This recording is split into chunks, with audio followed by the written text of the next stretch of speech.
Hello, everyone. Welcome back. This is going to be more fun. So to everyone, one quick announcement. Please turn off your phones or mute your phones, please.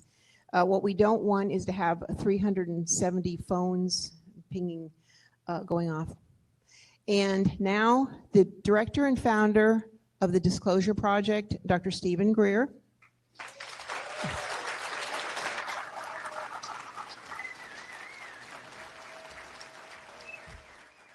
Well, welcome everyone, and I want to thank all of you for attending and supporting this event.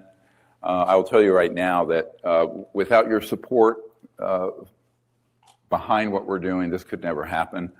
And there are certain key people, there are many people I want to thank. First and foremost, my wife of 44 years, Emily. This would have never happened without her. Absolutely. Love you.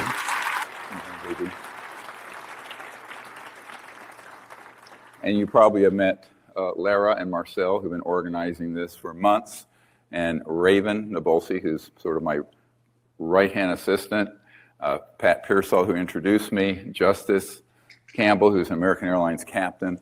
These are all volunteers, by the way. And Josh, who did the CE5 app. Is Josh here? Thank you. So we have this amazing team of people. It's a labor of love. And what a lot of people don't realize is that we've never had an office. We work out of a corner of our living room. We've never had a paid staff for 30 years. And yet, it has become a movement that has led to the events that you're seeing unfold here in Washington and around the world. So it's a big a round of applause to all those people. Michael Mazzola, who's done our movie, is here. To all of them.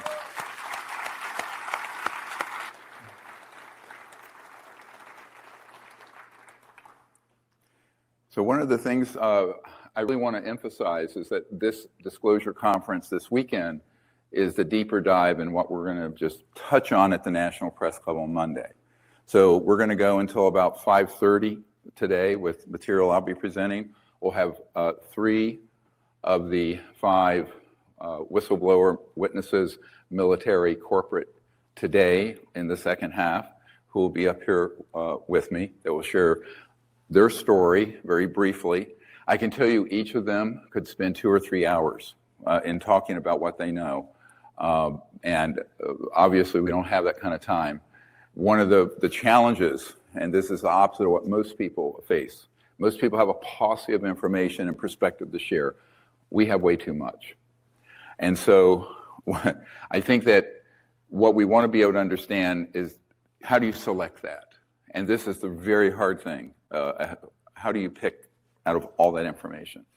You're looking at on the screen here something that happened 22 years ago when I was a much younger man, and it was at the National Press Club. Some of you were there, for sure. Daniel Sheehan was there, for example, and a few other people. And so I think what people have to understand, there's a very long arc of this. So I want to catch you up with what's happened over the last 30 years, 32 years, up until now.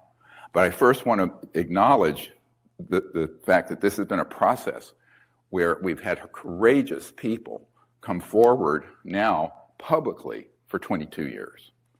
Now, the media is talking about this now because a whistleblower recently came forward with whom I've met and dealt with over the last 14 months. But what's really important is that that gentleman was an investigator. He was never in. All of the Disclosure Project witnesses have had first-hand encounters of knowledge inside the projects or with the UAPs directly. Very big distinction, huge distinction. So this is now what we're going to be doing is a tip of a very large iceberg. And all we can do is give you like the highlight parts of it.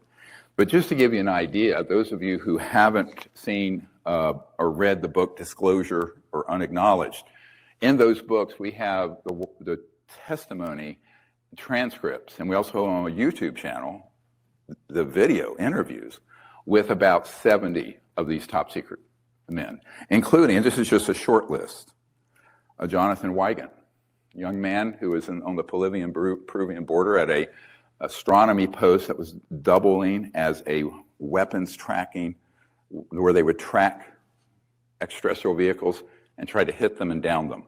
He was there for the crash retrieval of an ET craft back many, many years ago. His testimony is there, and he is someone who should, in fact, be subpoenaed for his full testimony. He's a direct contact to the vehicle. And he was, in 2001, relatively young man. We also have people like, I'm going to give you just a few of these just to give you an idea. Merle Shane McDowell, also a fairly young man, he was with the SINC Atlantic Command, Commander-in-Chief Atlantic Command, Norfolk. I've been in that facility where it's the hardened, very hardened facility underground. He was there in 1980, early 80s, when a UAP came off the coast of Newfoundland and the northeastern United States, was tracked on 5 radar stations. Jets were scrambled up and down the East Coast, and they chased this object and attempted to fire upon it to down it. Now, he was in the control center, saw the gun camera footage of this object, testified to it, gave us all the detailed information 22 years ago. Interestingly, Admiral Harry Train had been denied access to any of this knowledge before this event, so he was in a full panic. He was flying without IFR. He was flying through a fog, and they went to a full lockdown, code zebra, which means everyone's out of that command center except authorized personnel with zebra stripes on their back lapel. And within 60 seconds, all personnel not with that zebra stripe are shot by the Marines who are there with their M16s. So this event was a huge event. We have him as a direct testimony. We have all the actionable intelligence. And he gave all of his information fully, truthfully, and all of these witnesses have agreed to testify under oath with penalty of perjury. All of them. All right? So now we have something like 80 of these brave men and women who have stepped forward publicly. And I just want a big acknowledgement for all of these guys who are stepping forward now and in the past. They are the heroes of disclosure. Thank you.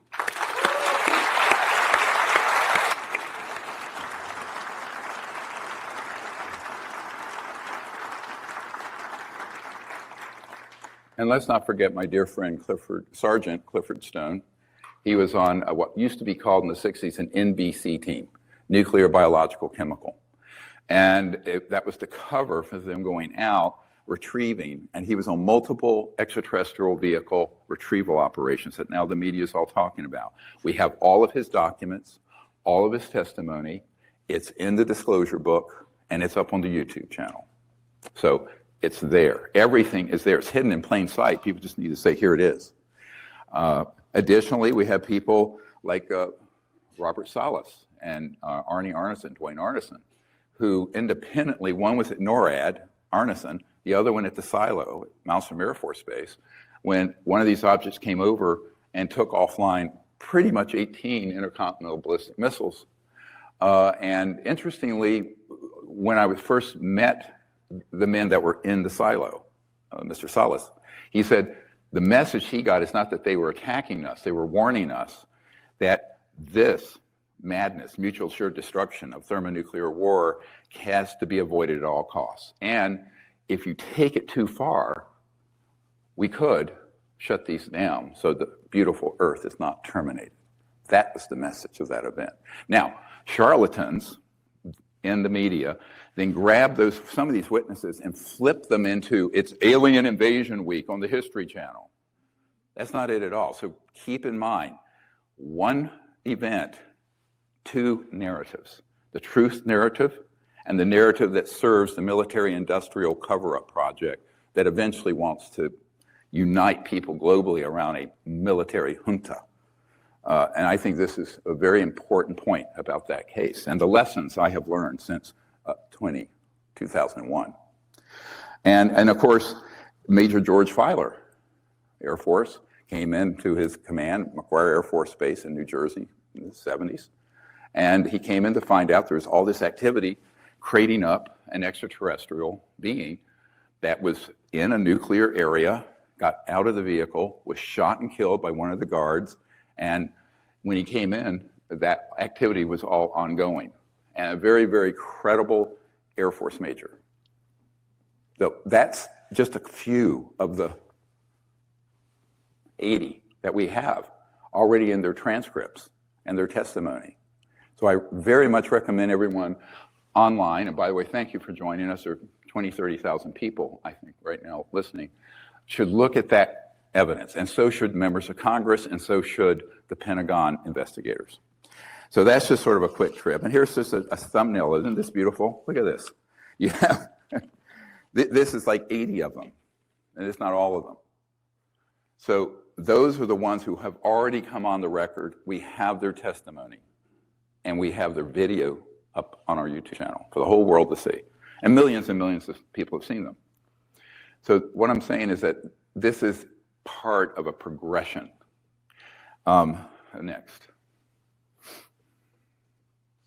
So I want to go through this a little bit because I think that perspective right now, given what is breaking here in Washington and the laws that have been passed by the Congress, is very important. Next.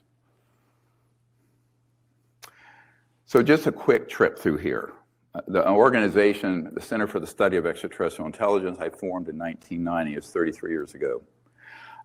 In 1991, the first supportive military officials contacted me. These were white hats who had been in unacknowledged special access projects, who knew what we were doing and that it was effective.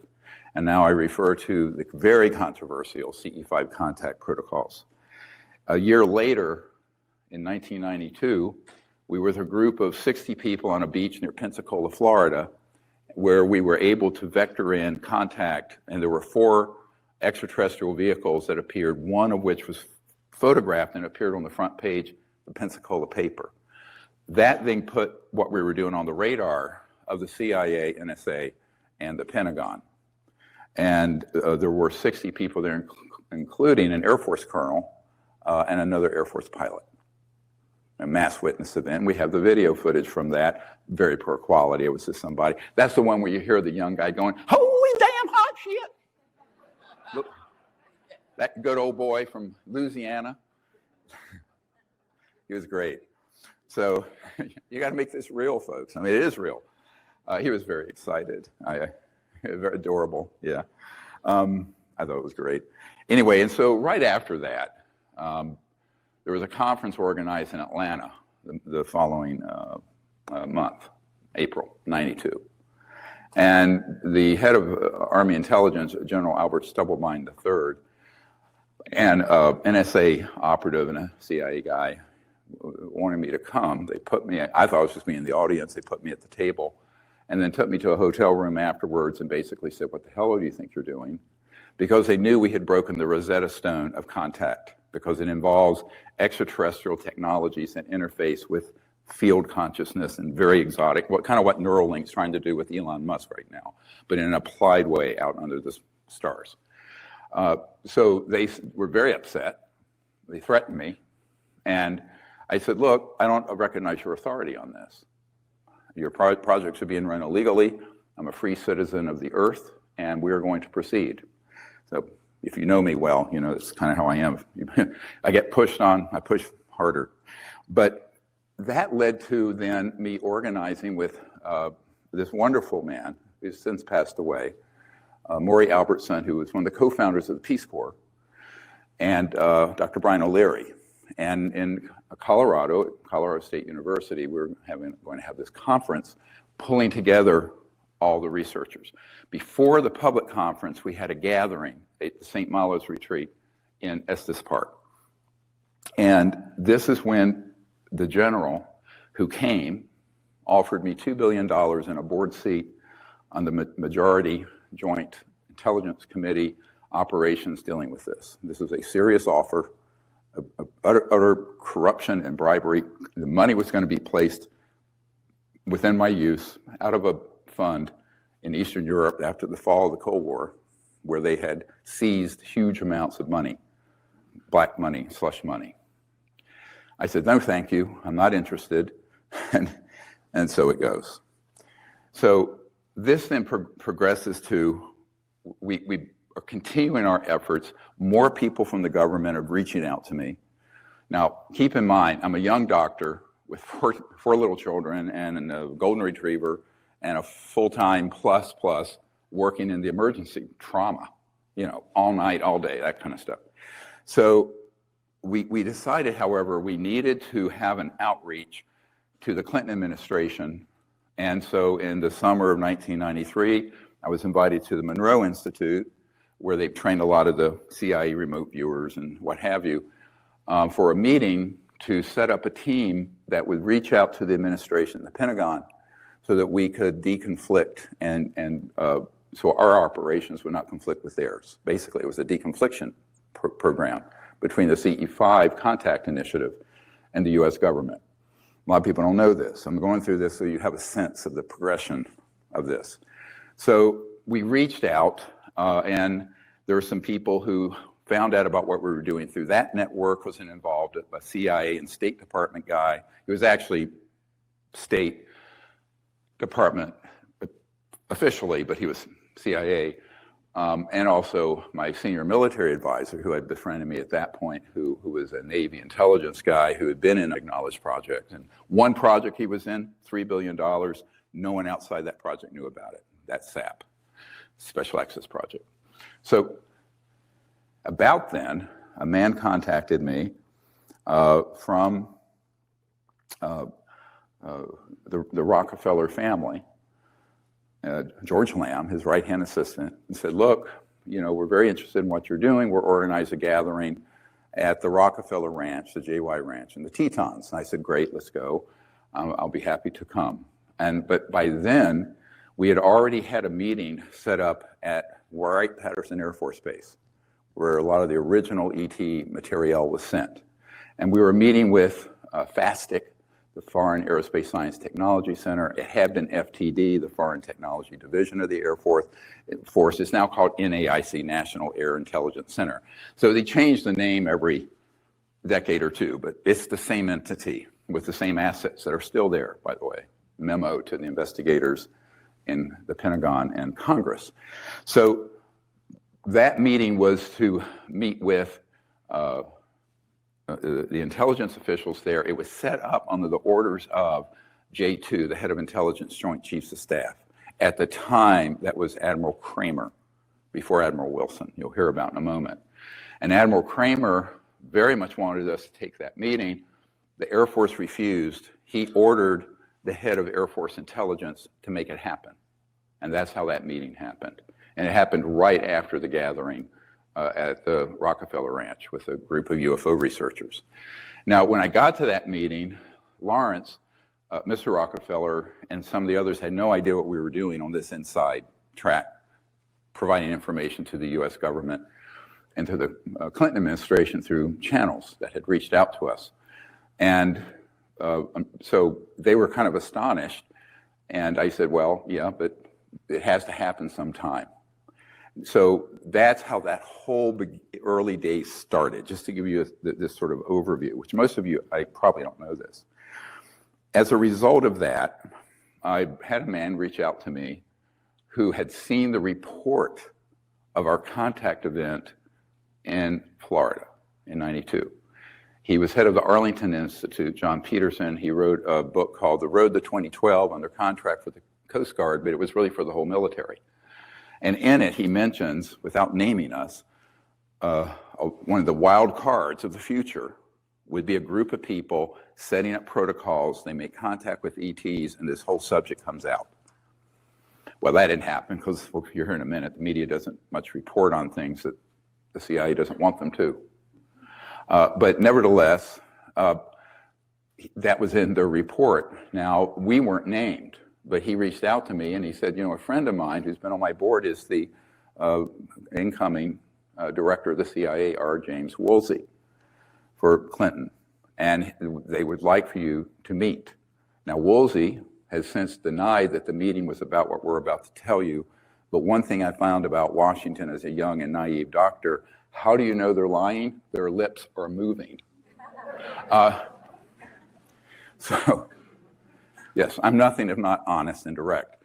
So what happened with this is that The meeting was set up under covert. My wife was there. It was in December 13th, 1993.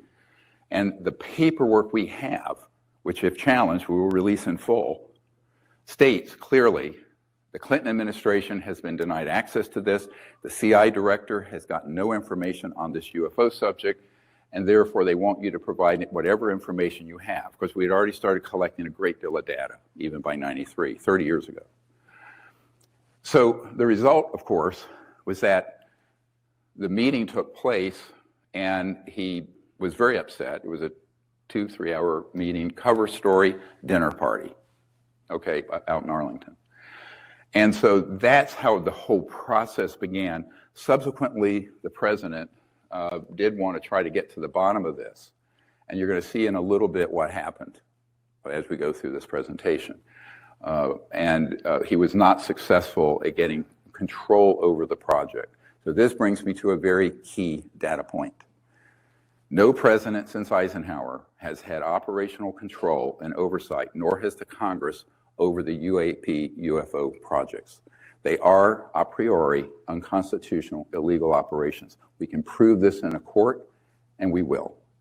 So, next.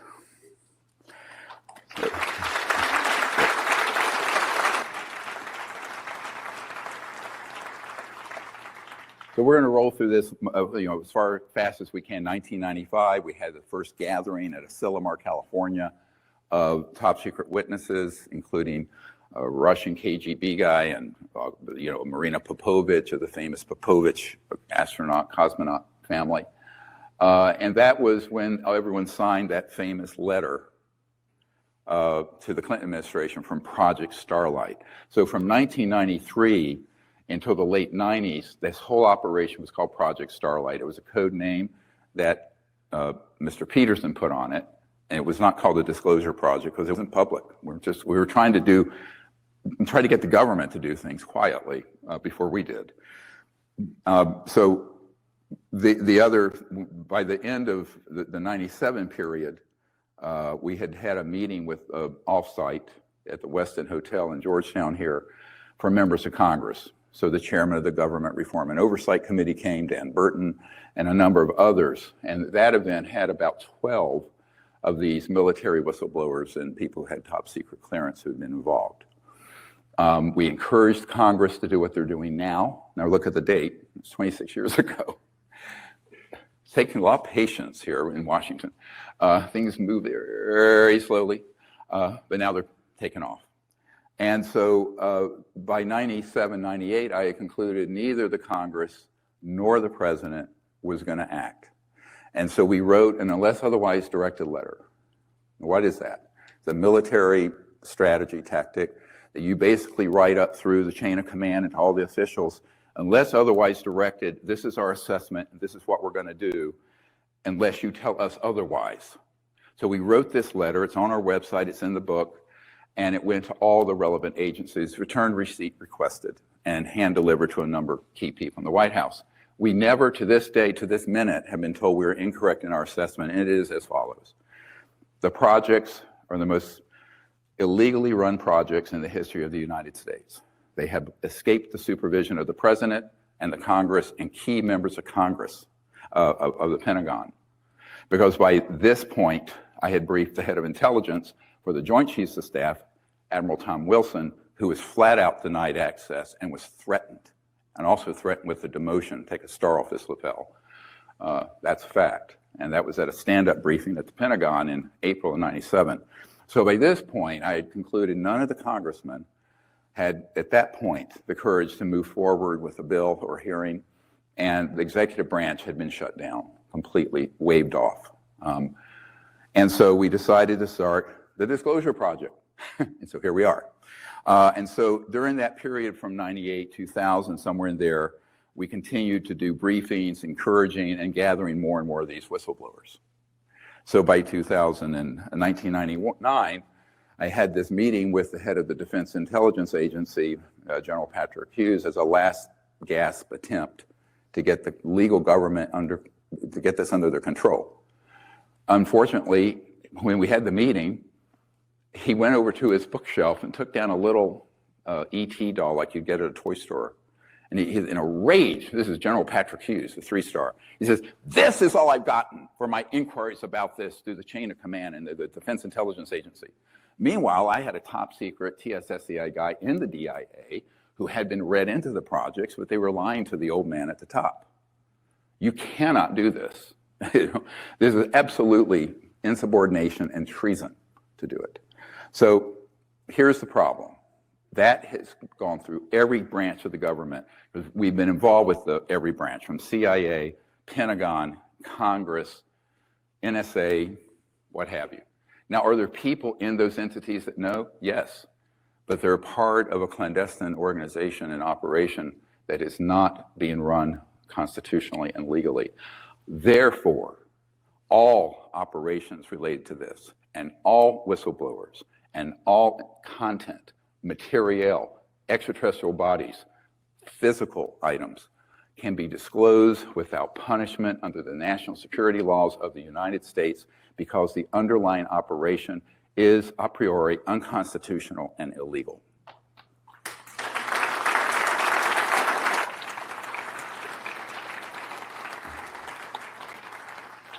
So, my friends, that is the foundation of the Disclosure Project. Because look, it took a lot of time to go through all those aspects of the government from 1992 until 2001 to give the government the opportunity to come clean. But it turned out the people that we had access to were denied access.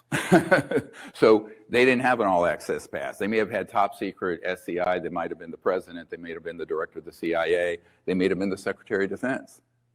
In the case of Cohen, Gordon Cooper gave him all the information about the footage he filmed of a craft landing in the dry lake bed at Edwards. Gordon Cooper and I were at a lecture here in DC, and he told me point blank, the Secretary of Defense could not find that evidence. It had disappeared into some compartment that he had no access to. This is the Secretary of Defense. So all of these people are what I call an inverse witness. The witnesses are people who directly know. The inverse ones are the ones that sure as heck should have known, but have been denied access. And the inverse ones are more important in the sense they prove what we can do going forward, that these projects are in fact a rogue, unconstitutional, and illegal operation, period.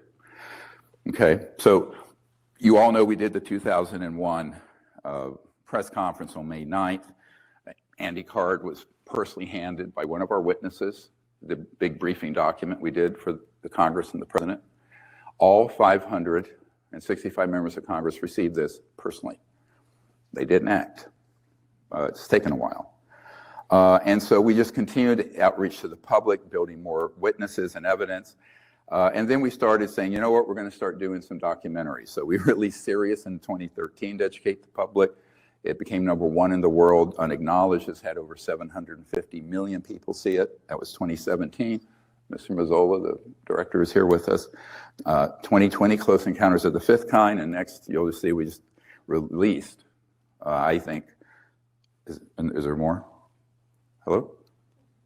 No, okay. The Cosmic Hoax was released in 2021. You have probably not seen it because it was just put out for free, so it's not on all the commercial channels, but it's on our YouTube, and it deals with the fact of they're going to stage and have been staging a threat from outer space, which is not existent.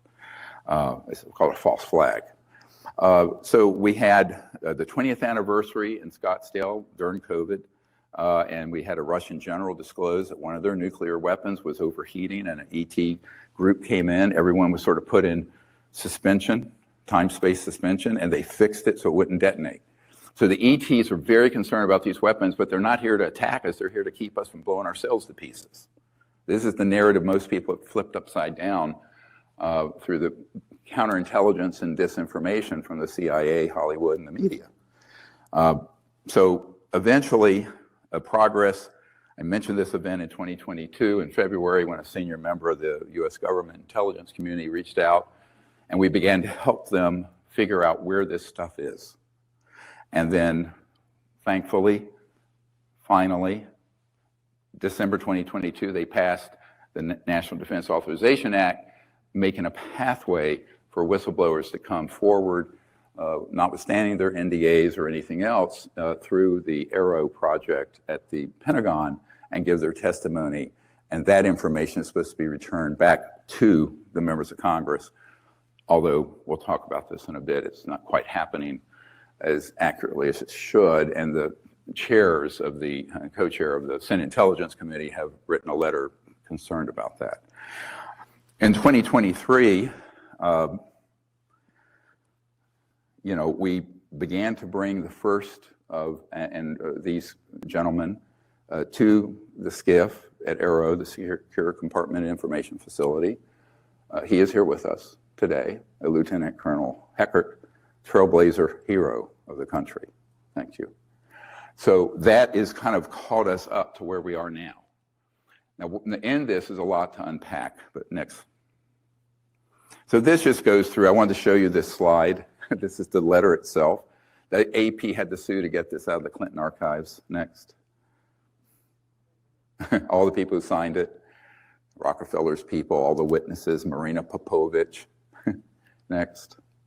This is just to establish the dot. This is Lawrence Rockefeller wanting us to get involved to help and for him to help us. Next. Yeah, wonderful man. That's him with Hillary Clinton. After we provided this information, they had a meeting at the Rockefeller Ranch where this was discussed, but the Clintons couldn't pursue it too far. Next.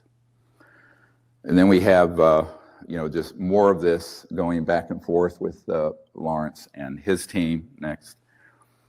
And this, you can see, is the to the Clinton administration, and you'll see that we did a set of recommendations that includes everything happening now, 30 years later. Fantastic. So all of that, and we have all these in our archive. So a lot of people say, did these meetings happen, blah, blah, blah. Yes, they all happen, but to what end? Well, I kind of feel like we have to be cosmic Johnny Appleseeds, sowing some seeds. They take a while to germinate and sprout. But now they're sprouting. We hope they come to fruition. So now I want to talk about this. We're going to go through some of this content, the Disclosure Project Intelligence Archive, the DPIA, what we're calling it. Now, next. So it has to include the intelligence assessments about UAPs. Next. And here are the primary conclusions, all right? Now, first of all, there are two kinds of UAPs. Now, this archive is, once all of it gets scanned in, it'll be probably between 12 and 20 terabytes. And currently, it's around 5 terabytes of data. And we'll go through this in a minute. But there are extraterrestrial vehicles and man-made so-called ARVs. There's no such thing as a UFO and a UAP. They're not unidentified. They don't just fly, and they're not just objects. UAP, unexplained aerial phenomenon. What is this, ball lightning? No, these are all terms that are invented because they are obfuscating the truth. They're hiding the truth by their very name. So the reality is there are at least two events going on. The extraterrestrial craft, which is probably less right now than the man-made alien reproduction vehicles, which are actually very high-tech electromagnetic gravity control objects. And we have multiple people here who you'll be hearing from this afternoon who have seen these, okay? Or the technologies related to it.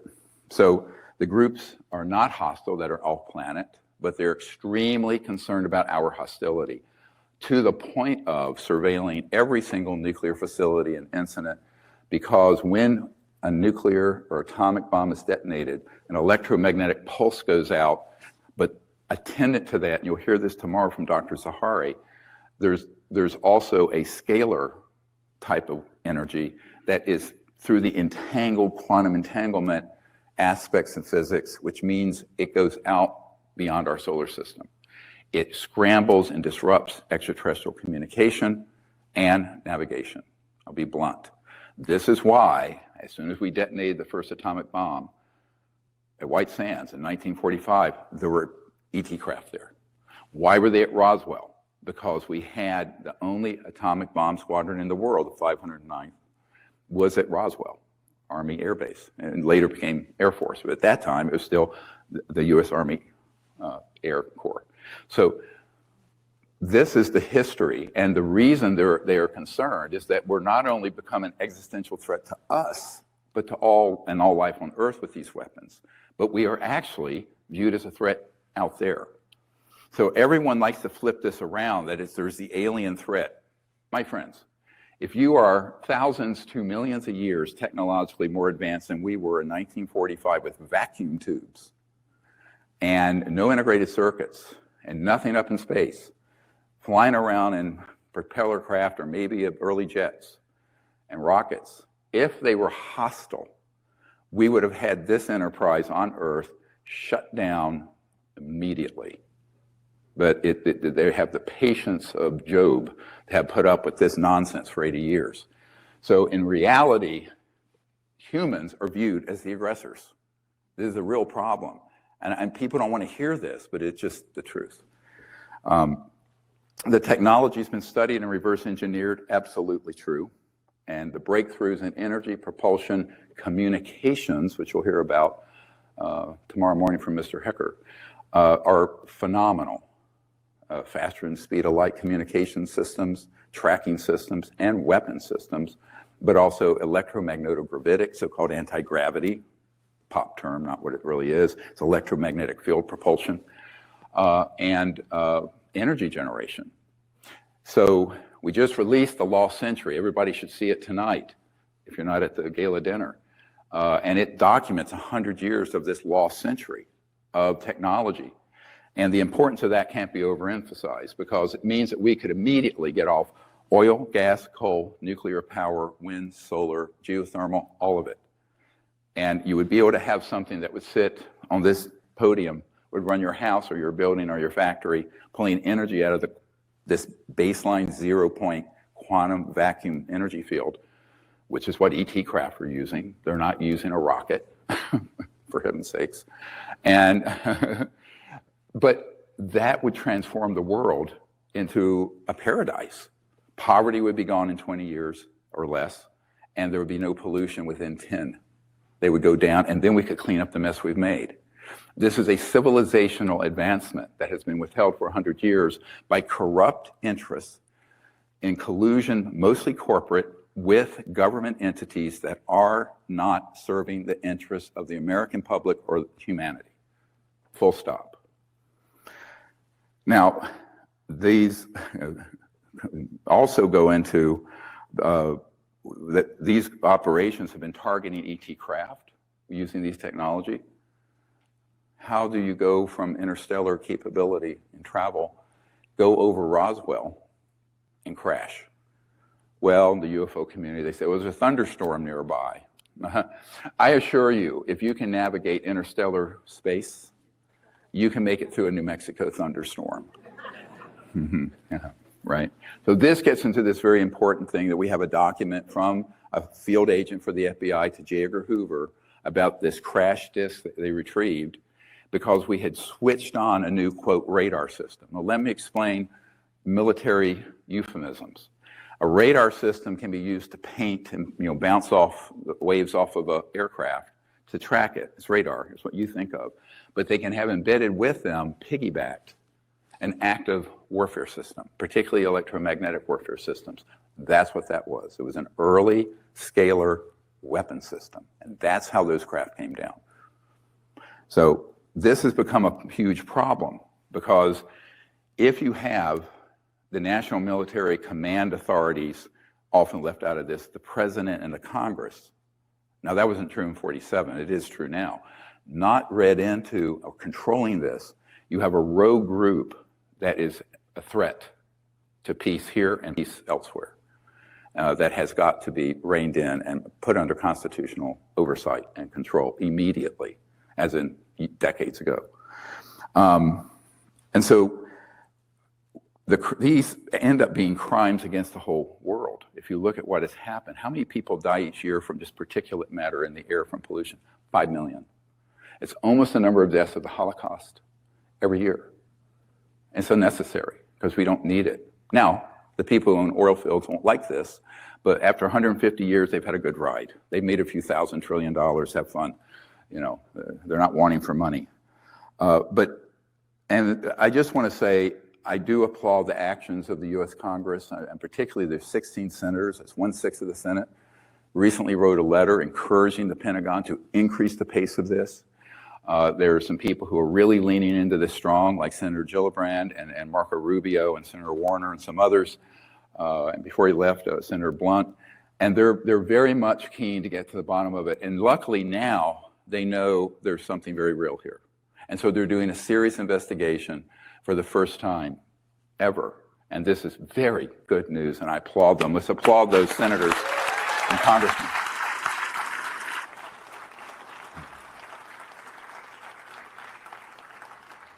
Now, I want to take a quick trip here. In this disclosure project, Intelligence Archive, let's go to the map.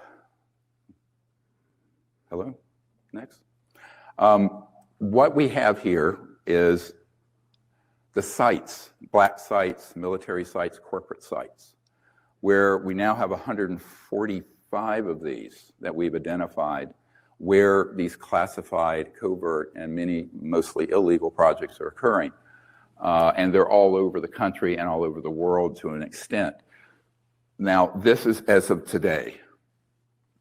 Every week, we're getting 1-2 more sites named, like whistleblowers that are coming to us. We're adding more. Here's a list. Obviously, we'd be here all day to go through all of them and what's at each one. The key thing I want you to know, this entire archive has been delivered to the White House, the Senate, the Pentagon, and it has all the backup files from the whistleblowers telling who they are and where they were at these bases. Where is the northern gate for the Nevada test range, where the helo pad is, where a witness you're going to hear about later was retrieving ET craft just a few years ago, 2009.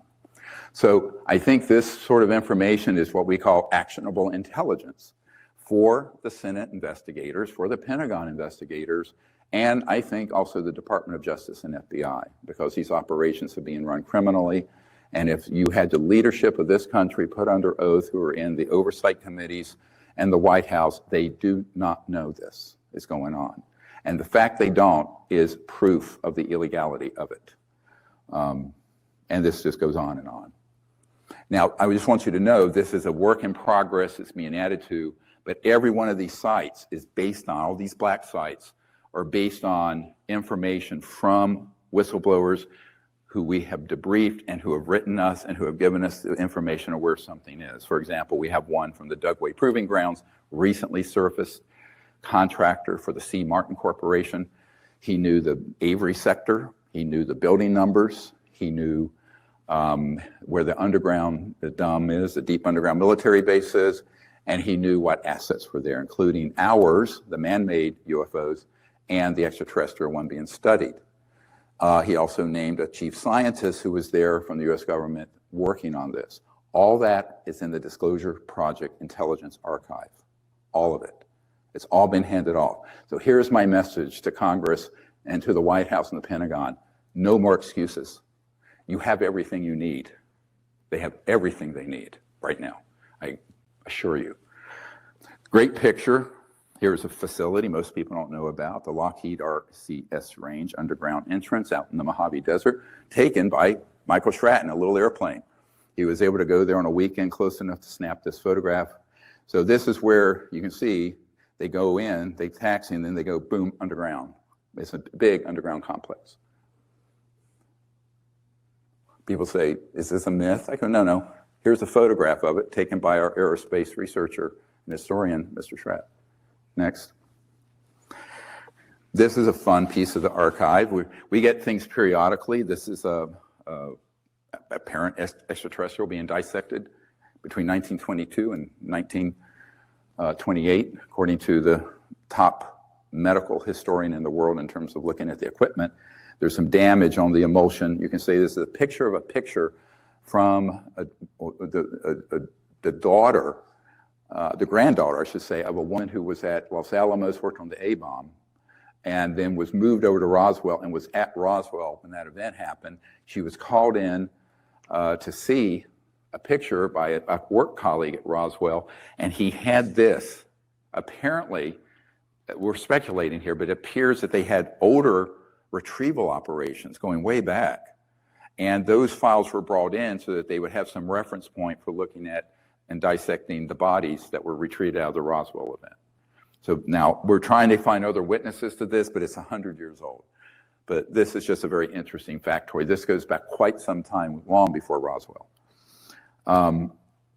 And here I want to talk about one of the problems with what we're going to introduce next, and that's the witness list, the WIT list.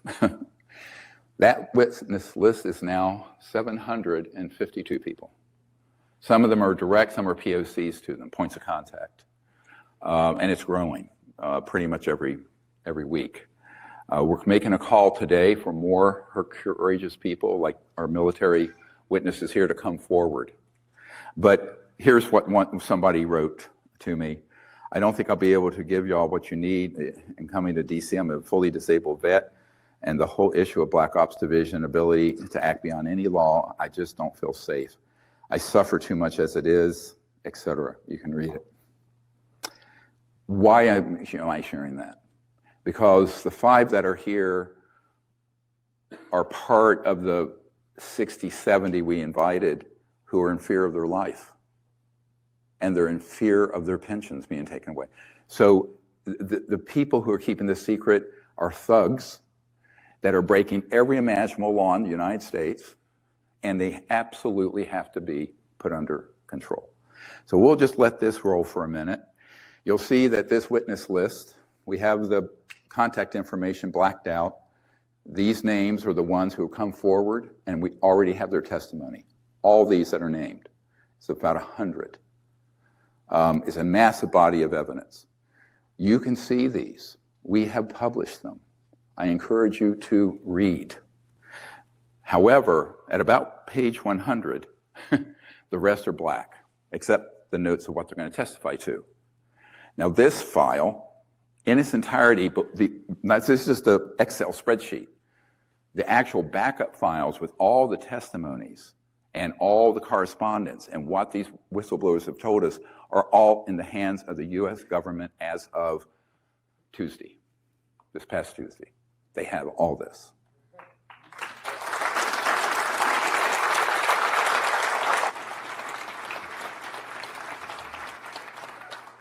Now, why is that important?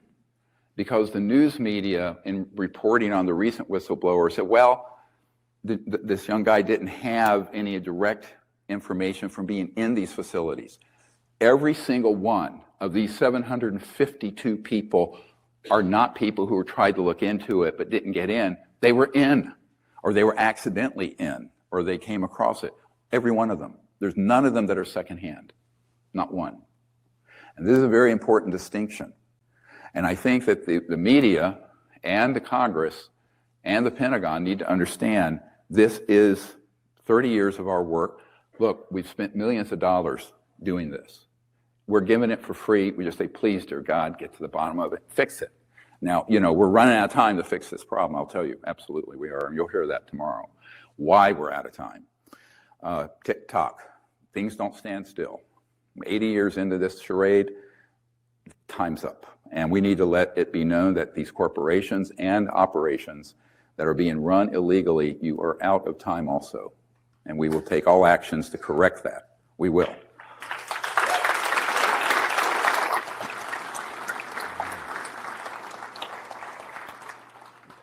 And when you look at this list, I'm going to go through a few of them just to give you a flavor of what we've gotten from some of these additional 600 and some witnesses that do not want to be named. Now, one thing I get criticized for this, well, you'll share something, but where is that person? And when I talk to the media, they're all cynical and skeptical, which is fine. That's what the media is supposed to be. But I go, no, but wait, we already have 80 of them on the record. Have you looked at that? Oh, no. See, here's the problem. Even when you put everything on a silver platter, they'll say, well, there's no evidence. Where are the people who actually handled the craft and the bodies? We have them. They've already come out. But it's really, we're an unfunded, non-governmental entity. We cannot be expected to do the entire job of the United States government with their trillions of dollars. We have no staff. All of this has happened through volunteers. So at a certain point, we, the people, have to write to our representatives, your 2 senators, your House of Representative member, and the president, and say, this has been handed to you. I have the return receipt proof from the FedEx that it was received. Now, you need to go. It's time to go. You need to pursue this in the interest of the people. So, this goes on and on and on. We're only at 400 and some. Each of these little comments on the right are little quick synopses of what they were going to say. If you were to sit and read all 100 pages of this witness list, you would fall out of your chair. We don't have time to go through it all. It'd be here a week. So we can move on to the next slide. And one of the things I want to go back to is this history of secrecy. So let's get to this slide, next one. This is when everything went sideways. So just for those of you wanting to know the history of this, how do we go from during Truman and early Eisenhower, properly overseen but highly classified R&D, to the situation we're in now with rogue operations? There's a progression. You need to understand how it happened, when it happened, most importantly, why it happened. But here, I always tell people, please don't take my word for anything. I'm a retired doctor. I have never had a clearance. I've never been in the U.S. government. I've never got an Indian head nickel from a contractor or the government, although I paid a few $1 million in taxes. They can just say thank you at this point. Those of us who actually pay taxes. But I will say that you look at this gentleman, he's one of the first. There was a short interim CIA director when it was founded in 47 after Roswell. This gentleman, Admiral Roscoe Hillenkoetter, was a very early one for about 3 years. And look at what he said. It's time for the truth to come out. This was in 1961 in a letter to the New York Times that Eisenhower said, beware of the military-industrial complex, right? And he said that through official secrecy and ridicule, many citizens are led to believe the unknown of flyings are nonsense. He says, I urge immediate congressional action. Now remember, this is 62 years ago. I urge immediate congressional action to reduce the dangers from secrecy about UFOs. He didn't say that UFOs were dangerous. That's the threat narrative that's all in the media now, and the charlatans and the whole, UAP community. In reality, he was saying the secrecy is a threat to the national security. So in my first meetings with these guys in DC 16 months ago, I said, you've been gaslit. Here's the problem. Go get a mirror and look at it. It's humans. And the secrecy around this is an existential threat to the constitutional government of the United States of America and every other country in the world that I know of that I've had contacts. And then we have this. How long has this been noted to be of such high secrecy? Look at this from 1950. A top secret memo from the Canadian government. Next. Hello. And you'll see this is top secret. It was declassified accidentally, I've learned, from the Canadian government with a tranche of other documents back, I think, in the Carter years. And in it, next, he describes the matter is the most highly classified subject in the United States government, rating higher than the H-bomb. This is an official document, not controversial. Flying saucers exist, period. Their modus operandi, meaning their technology, how they fly, how they move, is unknown, but a concentrated effort is being made by a small group headed by Dr. Vannevar Bush. Dr. Vannevar Bush headed up the Manhattan Project, just so you know. And the entire matter is considered by the United States authorities to be of tremendous significance. But look at A, of higher secrecy than the development of the hydrogen bomb. We didn't detonate the first hydrogen bomb until 1952. This is 1950. So that gives you an idea of the extreme secrecy stood up around this between 1945 and this period. And that's where things began to go sideways. Next. Next. And so all kinds of things began to happen. You're familiar with this document? It's the death warrant for Marilyn Monroe. And I got this from a man whose name I have, and he's in our witness list, from the National Security Agency vault. It's a CIA document from 1962, dated a day or two before they found her dead. And the wiretap summary basically goes into the fact that she was going to hold a press conference like this, except it'd be Marilyn Monroe, about her having had this relationship with with Jack Kennedy, the president, and what he had told her about the, quote, objects from outer space from New Mexico from the 40s. Clear reference to what happened in the 40s. This document has been looked at by the chief document authenticator, who was right-hand to General Odom at the National Security Agency, who's been on my team. He's since passed away. He says, without me pulling this out of the vault myself, this is real. It's top secret. Now, it has not been declassified.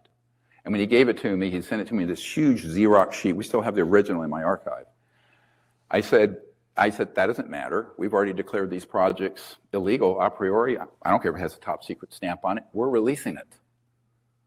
Because they cannot cite the rule of law and impose the law when they themselves are a corrupt criminal enterprise. Ask an attorney.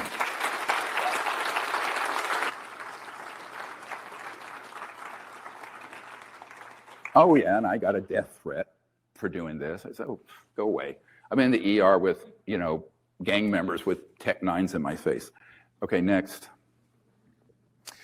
So this gets into a sort of a transcript of it. I'm not going to read it to you. It's in our book and on our website, but it basically describes what she was going to do. She was also calling an art dealer friend of hers, Rothberg, in New York, and Dorothy Kilgallen, who was a reporter.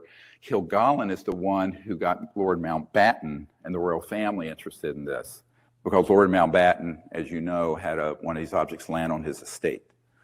And that's why the royal family, Prince Philip and Prince Charles, have always been very interested in this and subscribed to Flying Saucer Review. It's an old periodical from the UK, excellent, actually. It's Gordon Crichton's one of our witnesses. He was MI6, and he just published a great journal every quarter or month, I can't remember, but the royal family subscribed to it. Next. So here I just want to give you a quick tour de force of the corrupt alleged investigations. Now let me be clear. Project Blue Book started early on, 50s, was shut down in 1969. They had a storefront office, J. Allen Hynek, Dr. Hynek admits this. They received information. The really important cases went into a black vault somewhere. And those are the files that would be very interesting. They were never released. But that project was mainly a PR stunt to make it look like we're investigating it, endless investigations, but there's nothing there. There's nothing there behind the curtain. So it is a PR stunt. Every investigation in the history of the subject by the US government has been hijacked into a dog and pony show to gaslight the members of Congress, the president, the press, and the American people. That is a fact. 1953, the Robertson Report. This report was also done to basically shut down any further inquiries from the government. We had the forward hearings in 68, and then one of my favorite, the Condon Report. So now you're going to pull in, you see this happening now, we're going to pull in these academics from the University of Colorado, Professor Condon, and he put a committee together under contract with the Air Force to study, do we even still need to investigate UFOs? And they concluded, oh no, you don't need to. And the fix was in. Next. Or then NASA in 2022. So this is one of the problems. The Aero office put this out after this whistleblower, that we don't have any evidence that there's any extraterrestrial component to this, et cetera. You can read this. The problem is, I am communicating with people who have been in the skiff at Aero who have testified that in fact there are.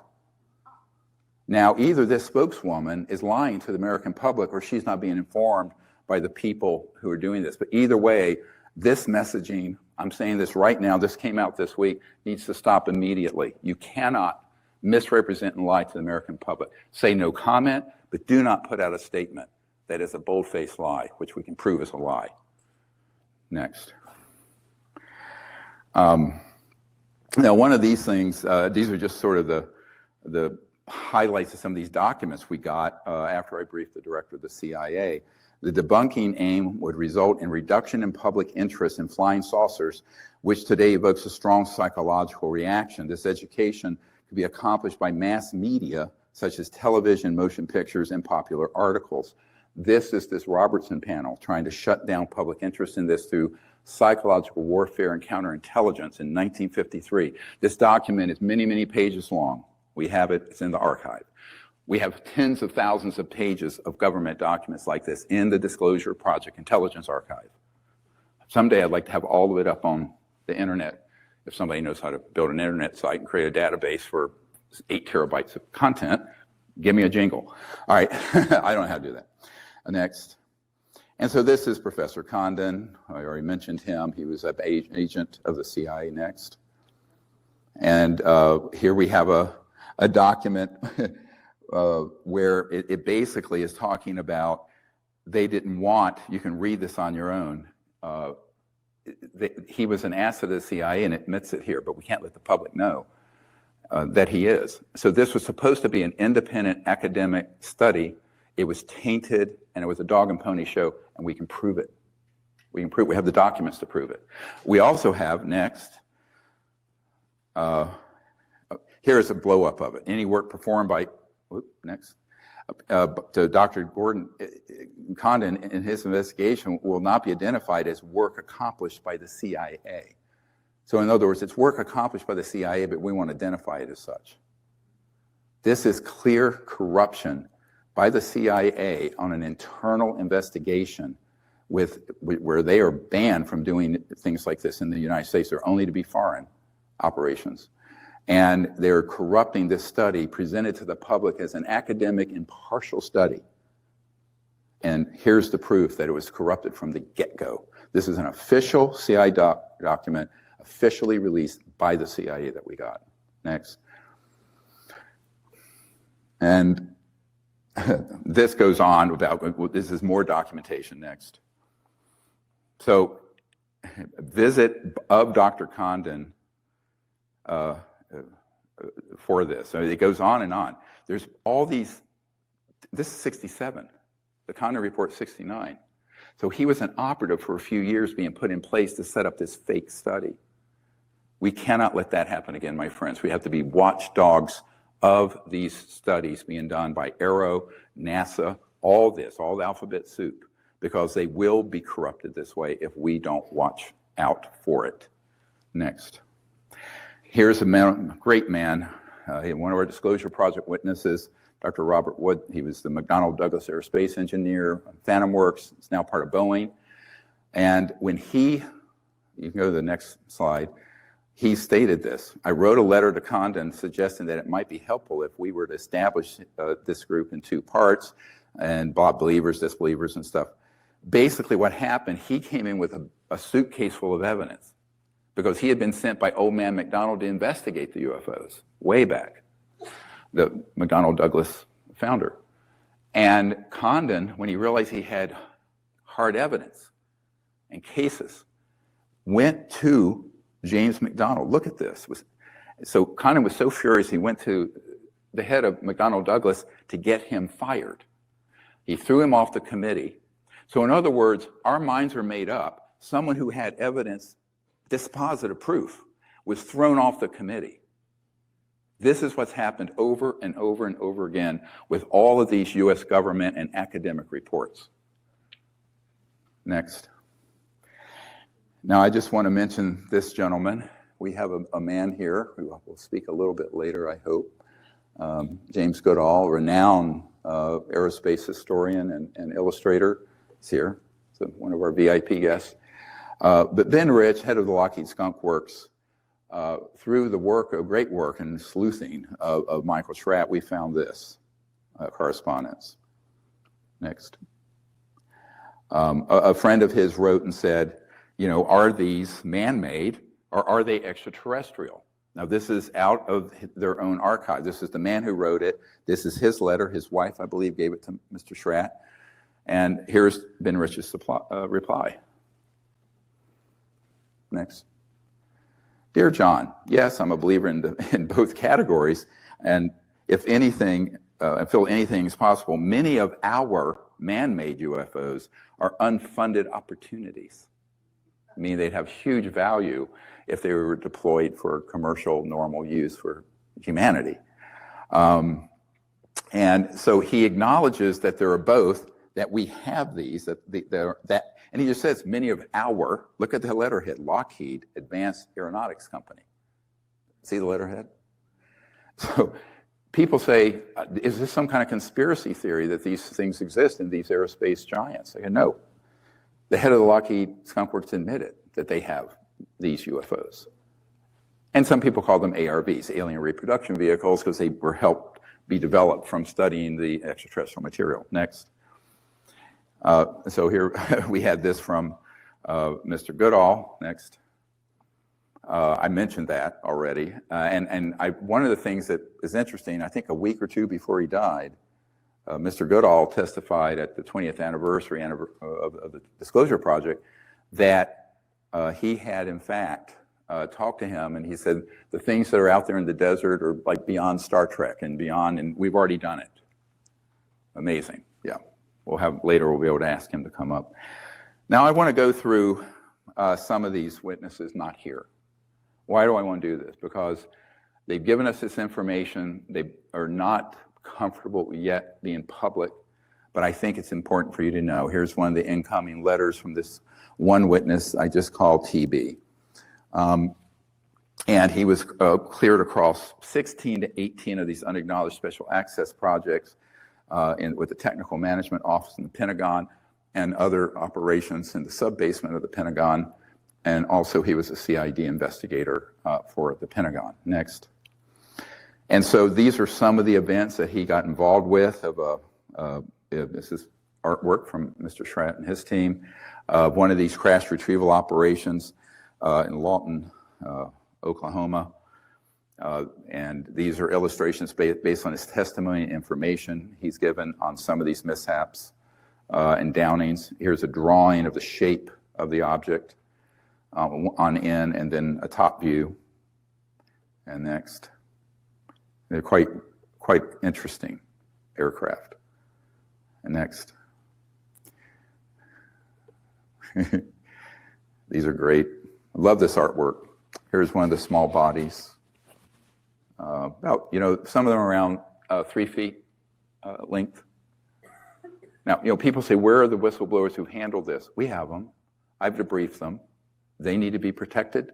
They need to be given amnesty if there's anything in their past that's questionable, and they need to have clearly the ability to talk without losing their pensions.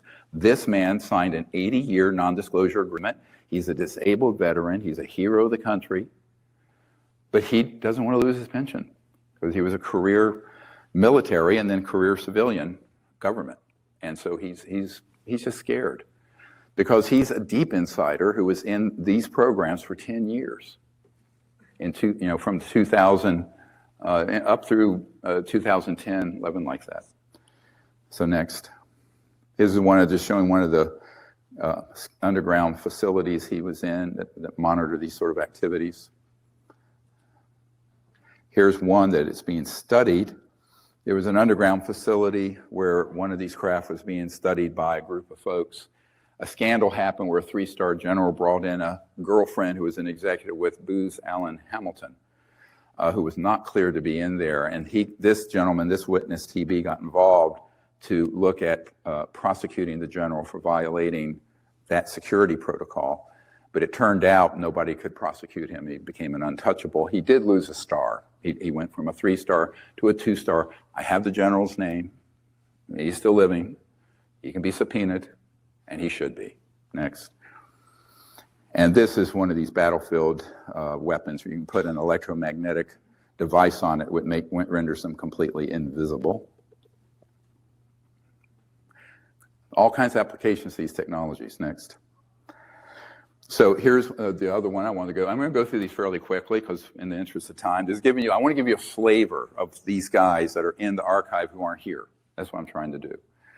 One thing before we move on to this one, TB, this Pentagon guy, he also had been at a facility in Orange County. We know the exact location. And underneath an office building in suburbia is a SCIF, a secure compartment information facility and lab, where they're studying extraterrestrial material, and there are ET bodies there. We know where it is. It's actionable intelligence. A strike team can get in there and get it if they want to. We have all this information. So it's granular, specific information, actionable from firsthand, top secret people. This is the emphasis here. He also knows of a large place outside of another SCIF that had to be built into the side of a mountain outside of Seoul, South Korea, because one of these objects was downed and it was too big to move. And so they actually had to cover it up out there and then bore out a huge part of the mountain to put it there where it can be then studied in situ, meaning right there on site. And he knows the location of that. He also knows what we have developed that are on satellite systems that can target an area of space towards the ground or out that would disable all electronics so that aircraft, whether extraterrestrial or human, can just drop out of the sky. They don't have to be shot down, etc. Next. So this gentleman, we're just calling him MS. He's the Dugway gentleman I referred to earlier, recently got hold of us in the last couple of months. This is when he was there in 2009 to 2013. This is called the Ghost Building is what it was termed, and it was very quickly put together. There was an extraterrestrial vehicle in this facility. He got to know the top scientists studying this. Again, this is not 70 years ago at Roswell or what have you. It's recent. Here's another view of it. You can see there's sort of an upside down triangular object that seems to be part of its propulsion device. This is not human. This is extraterrestrial vehicle. And here are other angles of it, drawings that he saw from various positions. He worked for the C. Martin Company as a contractor at Dugway. Most people never heard of that company, but again, they should be subject to a subpoena and to investigations. Next. And then he was also told and introduced to this deep underground facility, room for 1,000 cars to park there, but this little entrance, it goes down quite deep into the earth and big enough on the elevator to even put Air Force One. Just illustrate that there, very, very large. But apparently it goes down to an interconnected complex. He says is 1,300 square miles, which would be 30 miles by 40 something like that. Now, he didn't go in there. This is what the scientists who worked in this area said it was, but that scientist can be subpoenaed and interviewed because we have his name. Next. And then he went into a building when he was first there, and he got a badge that let him in accidentally to when he shouldn't have gotten in. It was he walks in, he sees this photograph of this strange-looking ET with a group of scientists and a picture on the wall. Next. And, I thought there was one of the actual group. Oh, maybe it fell out of there. Was there another one? No? Oh, okay. There's also a drawing of this ET being dissected and then one that's living with these group of scientists around him. And we have multiple witnesses of that sort of event. One of the witnesses we have in our old archive was an Army intelligence guy who was at Camp Peary out here near Williamsburg, where the last surviving ET from the Roswell episode was there in a crate in a cage with boxer shorts on. So tragic. And shortly thereafter, I understand that even extraterrestrial biological entity died, but he saw it and he has provided testimony to that effect. He was an Army intelligence gentleman. Contacted us right before he died. So we have that information. Next. Now this is a very important case. His initials, TE. He gave you a little background. He was recruited out of Fort Campbell to be on a special team to retrieve conventional aircraft, jets, what have you, that go down because they have classified components on them. So you had to have a top secret clearance. And so he was pulled into that. That is how they usually introduce these folks. They give them that, then they move them on to this next.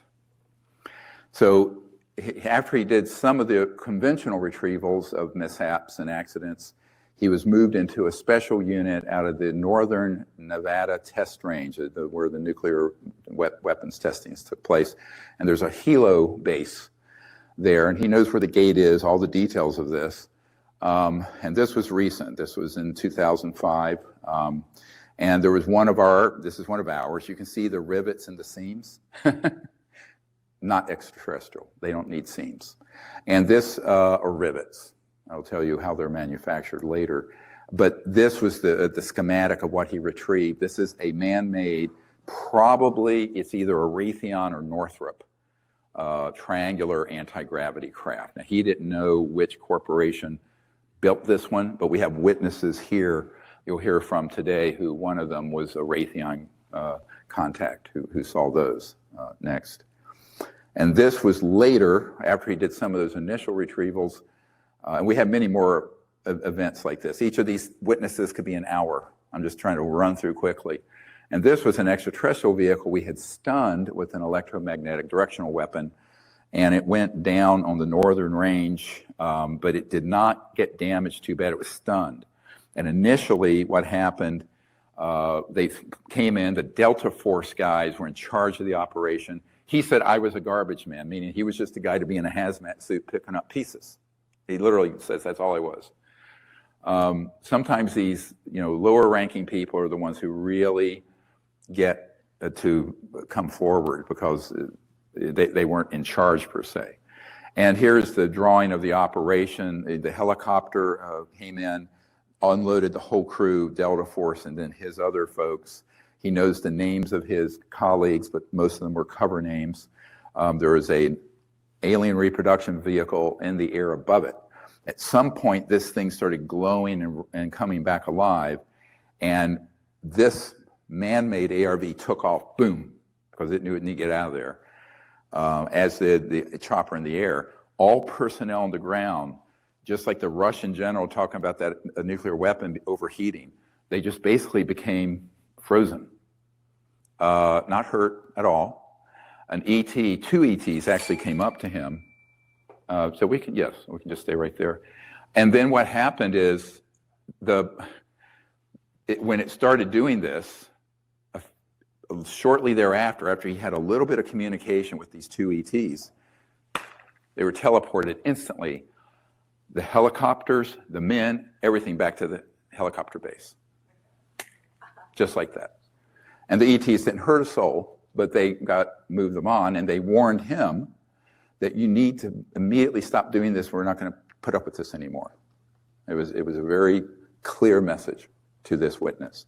A wonderful man. Here's the drawings of the two ETs, a male and a female, somewhat human looking, and around 5 feet tall, no external ears, etc.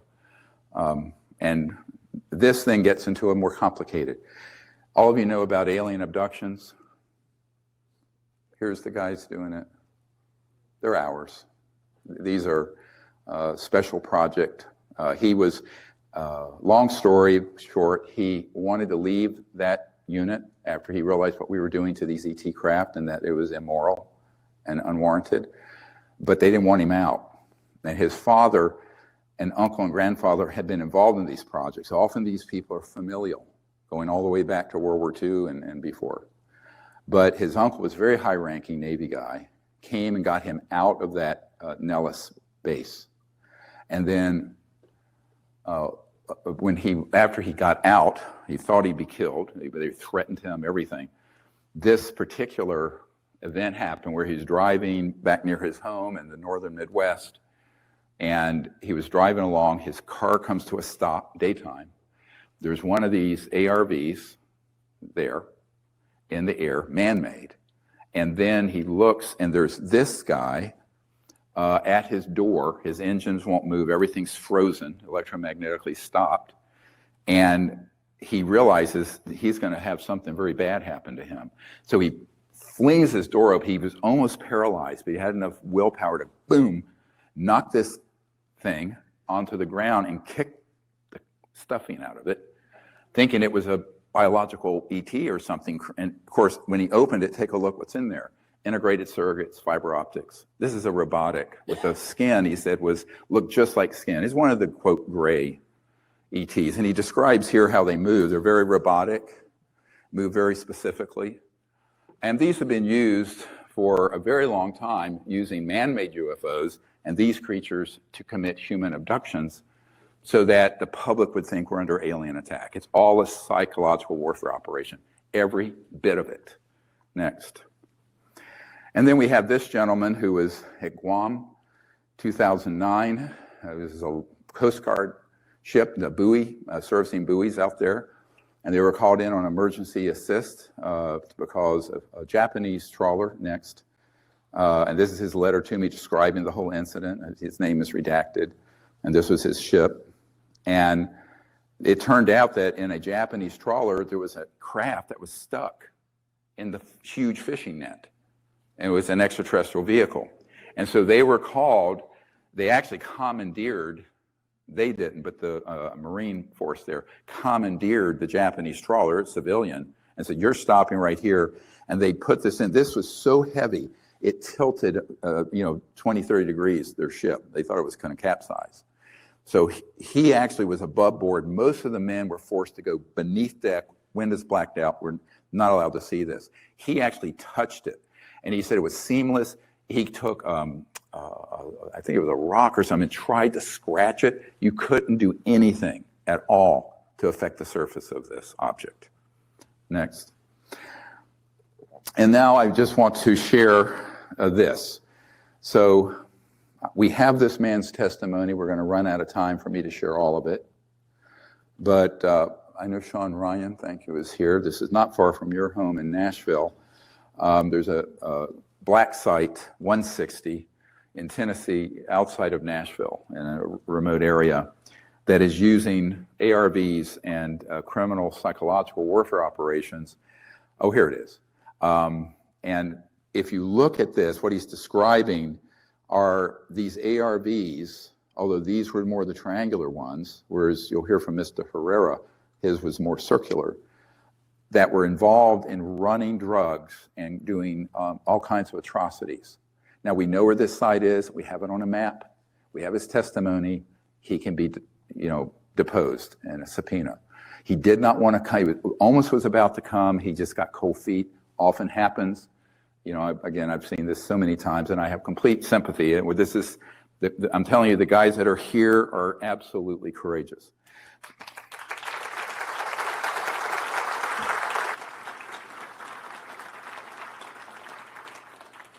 So we also have the locations of these sites. Now, he was someone who had been, if you understand the MK Ultra program, there was an advanced version of it, and as a young child, he was handed off into that project. As was his sister, they were abused and tortured. He later became an operative to supply drugs to these illegal black teams, and then they could move them around out of this black site 160. And he knows where the airstrips are. He's given us all this information. So that's also in the archive that has just gone to the White House, to the Pentagon, to the Senate, and to the House. Next. So what I want to say before we take our break is that I know this is a lot for an hour and a half, but take this, multiply it times hundreds of people like that. Those are the people we've debriefed. Those are the people we have their name and information on. I have no subpoena power. I'm a civilian. I'm a private person until we stand up a civilian RICO. And here's where I'm going to bridge for a minute. Derek Garcia and some other attorneys, we now have, I think, over 50 legal professionals and attorneys that are on the Disclosure Project Legal Defense Fund. And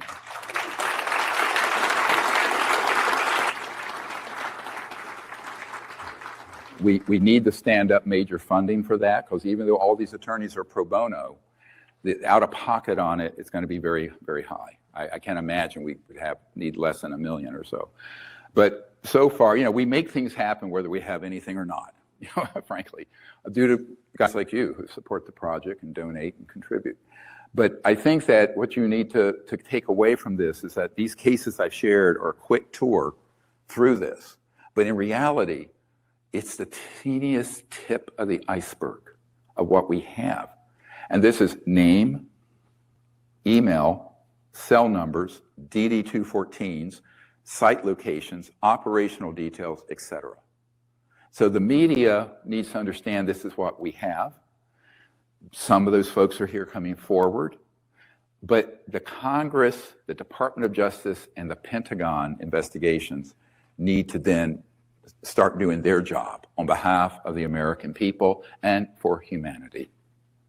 Thank you very much. We'll see you in about 15 minutes. That little quick trip, I hope that wasn't too much, but this is the way this whole weekend's going to go. It's going to be a huge amount of information. Luckily, this is all being recorded, and you can look at it again and unpack it more, because I know it's just an enormous amount of information and content. I wanted to set the stage with that first hour and a half to introduce 3 of our 5 heroic folks that are here on stage.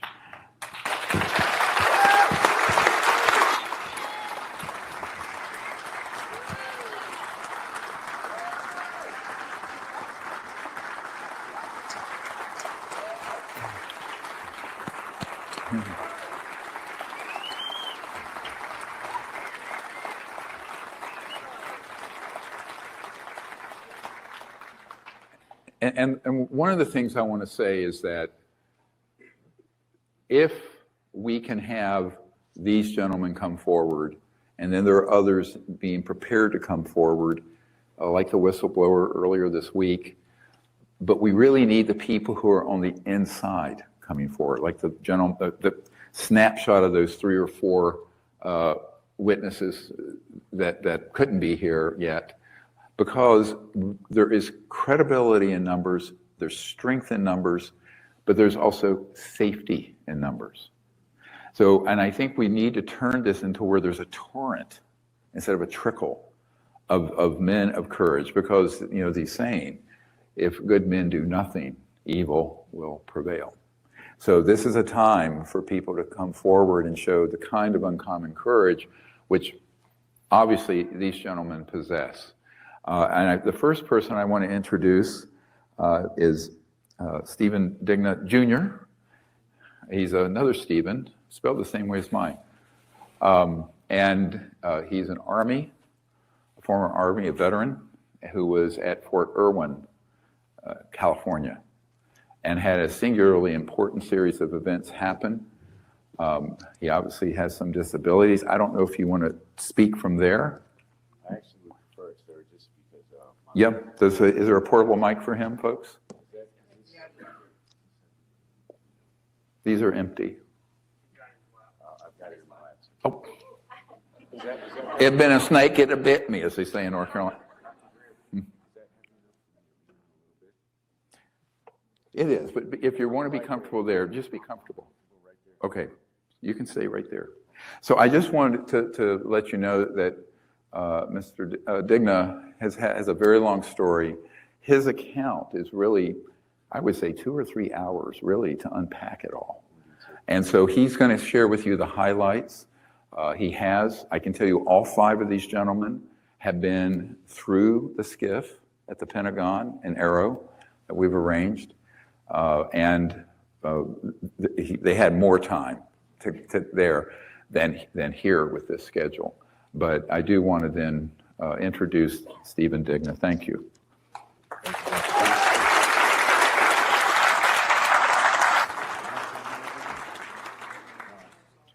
Mic's off. Check, check, check. We're good? No. Closer to my mouth. I apologize, everyone. I've never been on stage like this before, so I'm a little bit nervous. However, without further ado. I think you have to put it. Sir. Oh, goodness. Well, let me put my hand on this. I don't want to sing the mics. Okay, I apologize, people. Good afternoon. Thank you for the audience. It's going to be hard to get through this, so if I can't look up, bear with me. It's a mouthful, so Without further ado, I've been waiting my whole life to do this after the events that occurred out in the Mojave Desert.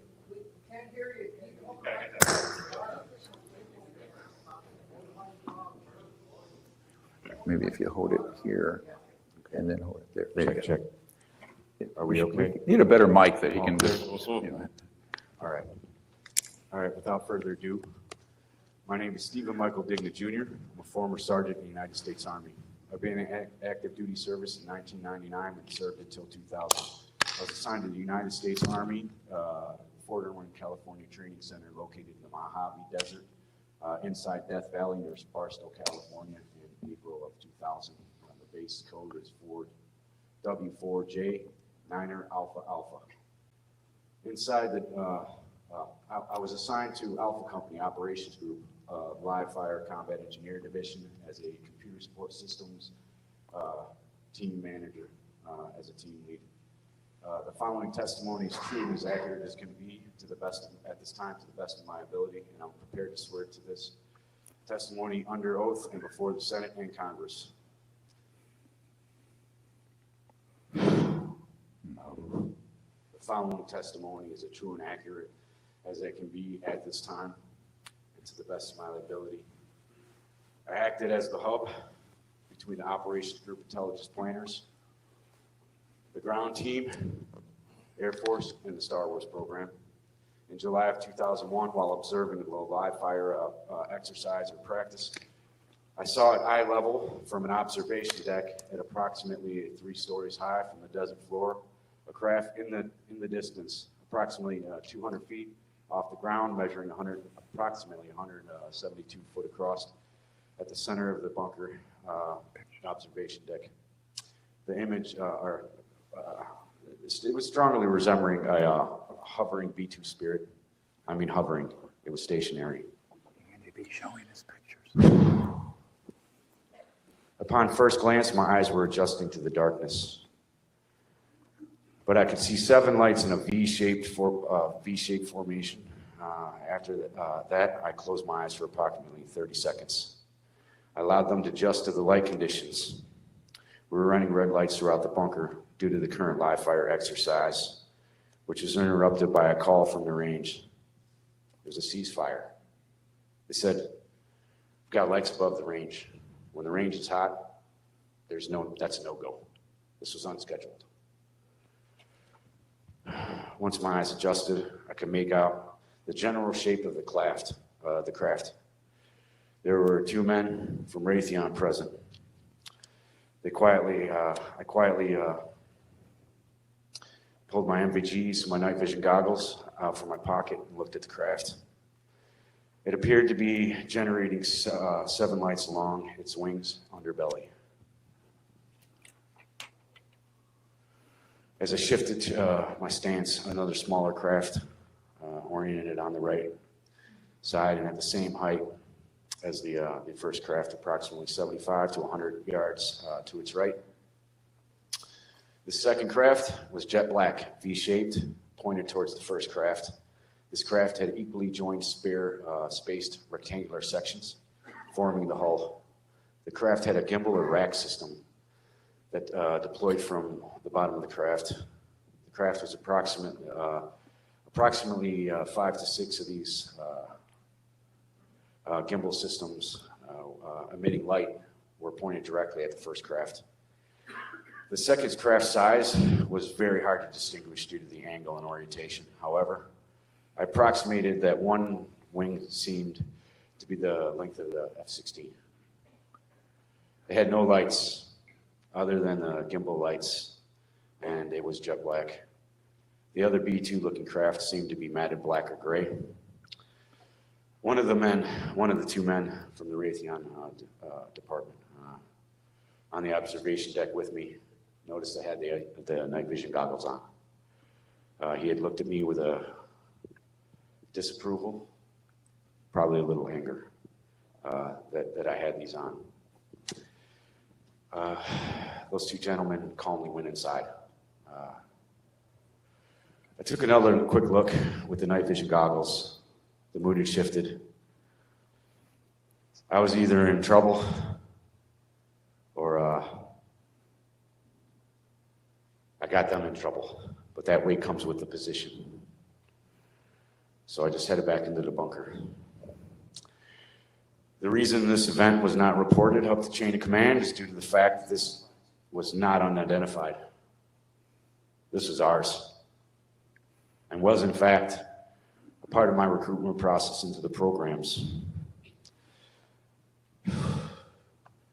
As to any of these personnel coming out, it is to my belief that they will need to see one of their own lead the way. This was the fastest promotion in 25 years on post to get it to E5. I was in E3 when E2 when I showed up. Congressional waiver, presidential waiver to E5, rapid. They needed me to run that bunker.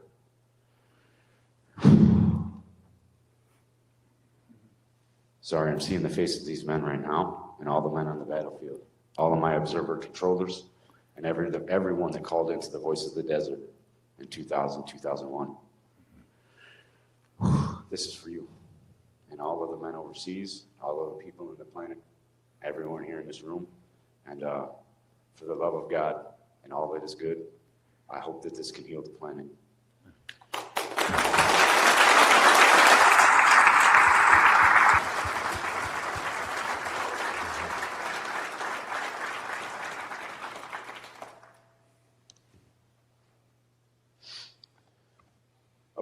Approximately 5 to 7 days, the following incident took place on Fort Irwin Road on a weekend pass with my wife. Following this craft I saw in the bunker, the same rotation. My wife and I went to a drive-in movie. We used to do this regularly. We watched 2 movies. We left early. I was burnt out, so we took off down Fort Irwin Road, coming back to the base. We got through a long stretch which seemed like one straight line, and we approached this canyon. It has some really steep slopes and really heavy curves. It's about the only thing I enjoyed about that road. The drop in elevation opens up with a dry lake bed on the right-hand side and the desert floor. To the left with a mountain ridge to the distance. As we passed the dry lake bed, on the right, my driver's side mirror reflected a powerful white light into my eyes. I saw a bright white light pop up out of the canyon I just came out of. Looked over my left shoulder, and that light mimicked my track, exact speed. All I could see was bright lights, bright white through all of my windows. And at the same time, my engine powered down. I saw that light behind me. It was 2 miles back. This was milliseconds later. My engine died. The car's front end bounced a few times due to terrain in the desert. We veered off the road a little bit. When I corrected the vehicle back to the road with the power off, I jumped out of the vehicle, jumped towards the front end of my car, believing there was someone pointing a floodlight at us. They were going to get a piece of my mind. I stepped through a thick white field of plasma that encompassed a spheroid craft. It appeared to be a spheroid at first. It was white, big, pink, and blue plasma flowing all around in a spheroid shape. As I turned to go, I stepped through that thick wall of plasma, and as I turned to go inspect the craft, my old wife opened the door. She ran towards the front of the car. She was fucking brave. I apologize for the swear words. But if you saw the face, the look on her face, she screamed, "Steve, no." And in that moment in time, a 6-inch thick field of plasma emanated from this craft and enveloped her whole body. She was stuck in a running position. I instantly knew, I don't know how, that she was in a term called stasis lock. This means your quantum molecules can no longer move. However, you are in homeostasis. Your biological system still operates. I heard a voice in my head, very clearly. It was a female's voice, very calmly. It stated, "She is in stasis lock."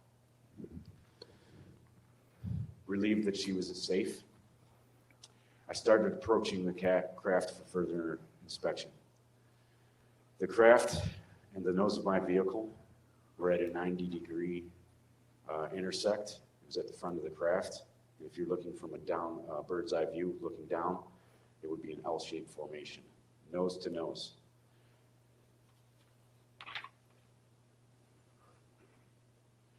As I approached the craft, I saw a spheroid layer of plasma surrounding it.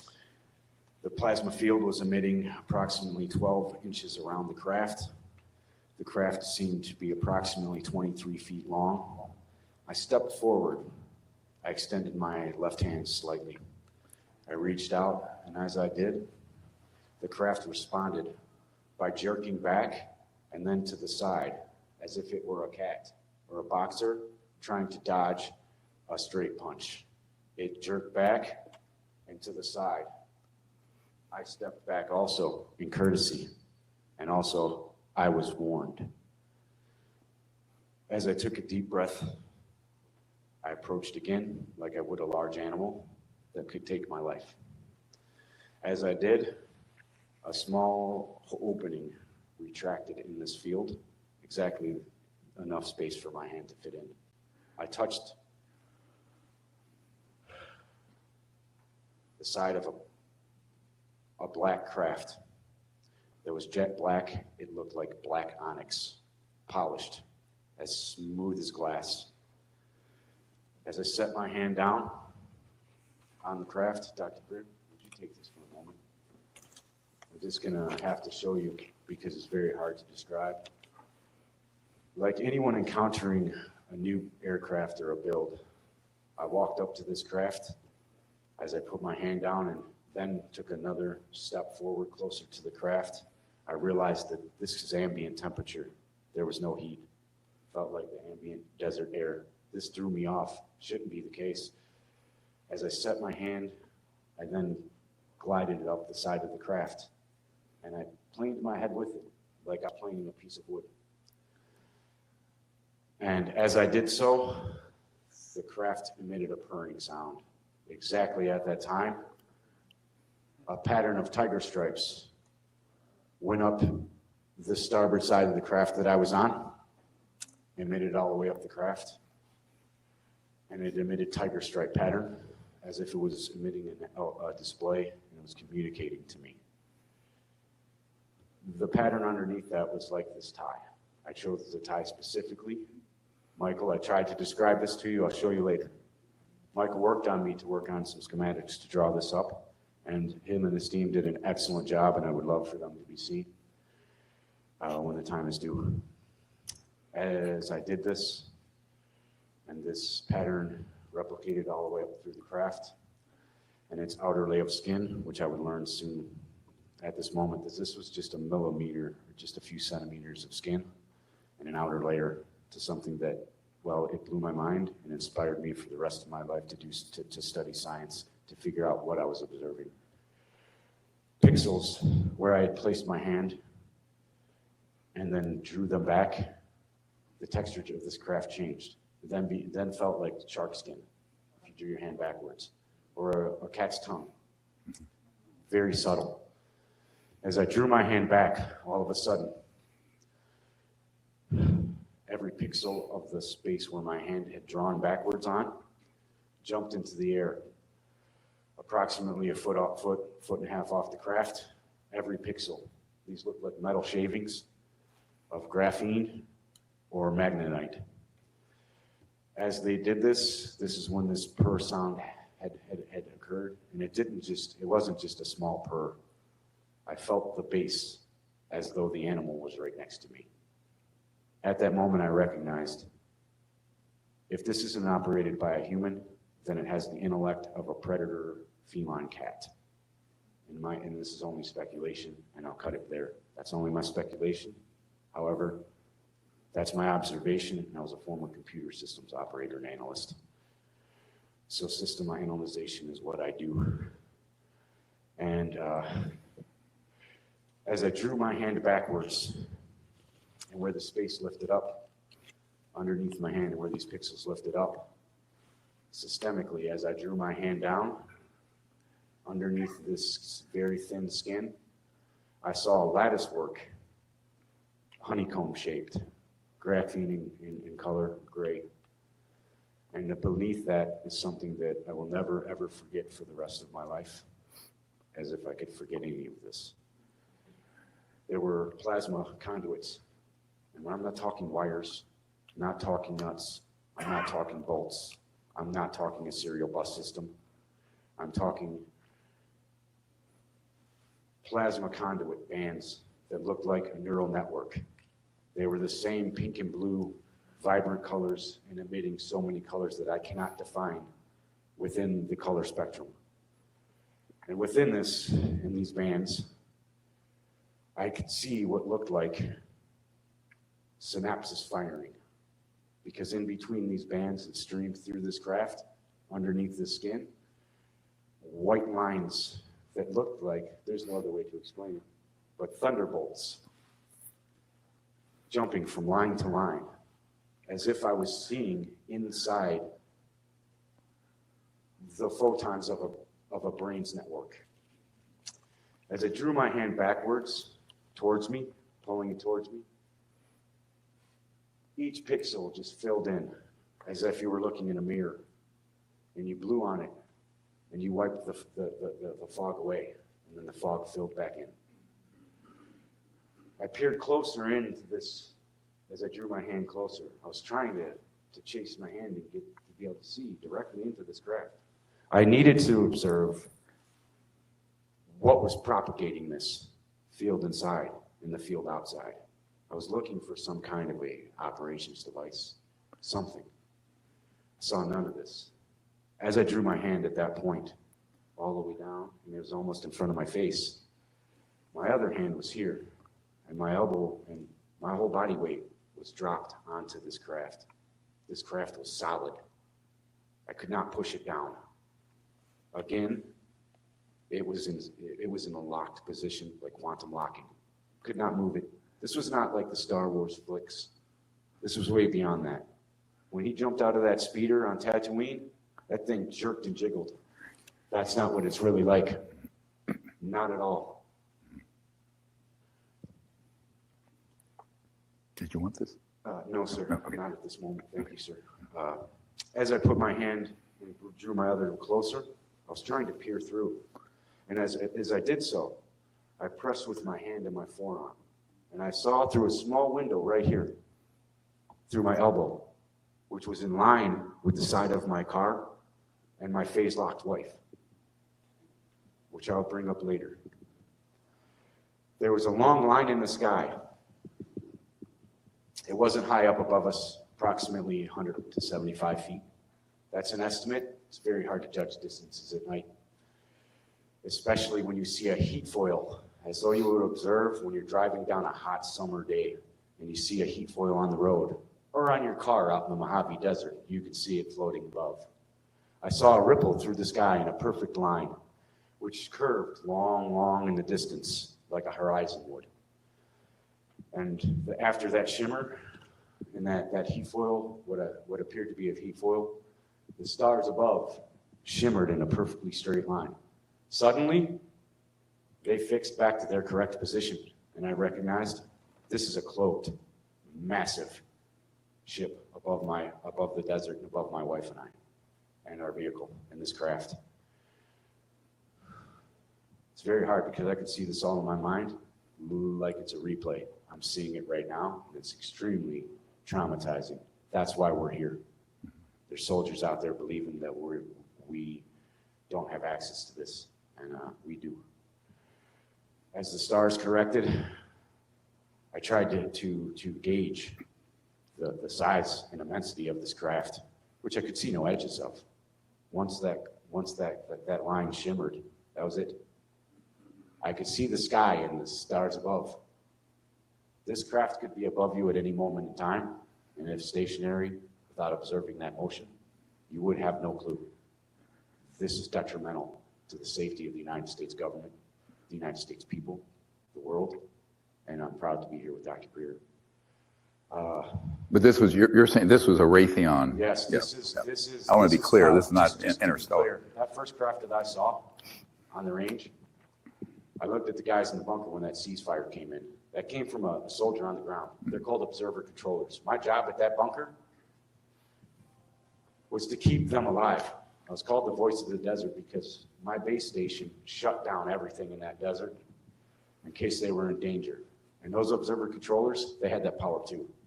The man that was out there that did this is an experienced combatant who was there to train the force. These men train all of the United States military armor cavalry regiments, ground soldiers, airborne soldiers, every soldier that needs desert warfare training. And as we know, over the last 20 years, their lives have been in danger, their lives have been sacrificed to an unwitting end. And I'm here, hopefully we can end that today, or at least start the kickoff of it. So these Raytheon men were well aware of this craft. They asked me, do you want to go see it? They knew what this bird was. When they were on that observation deck, they were cool as a cucumber, just like we were in that bunker when we were doing our jobs. Very calm, very collected, extremely professional, and relaxed. When that range shuts down, we're locked in that bunker for hours, days. So when the range clears and we can go outside, we can light up a cigarette, we take a deep breath and we get some oxygen.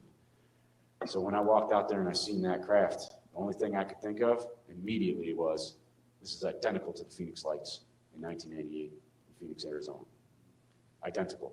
There was no deviation. The only issue is the civilian populace did not have night vision goggles to extrapolate the data from the black. That's it. They didn't have the tools to see. I did. And this craft that was above the desert, and I'm going to jump back to that. Thank you for that. I needed that. You wanted this? Thank you, sir. Yeah, sure. My pleasure. As I observed the sky, all of a sudden, as I panned my head this way, and so you know, this is only a very brief encounter. This whole event, as far as I can recollect, is only about 8 minutes long. However, with the trauma of this,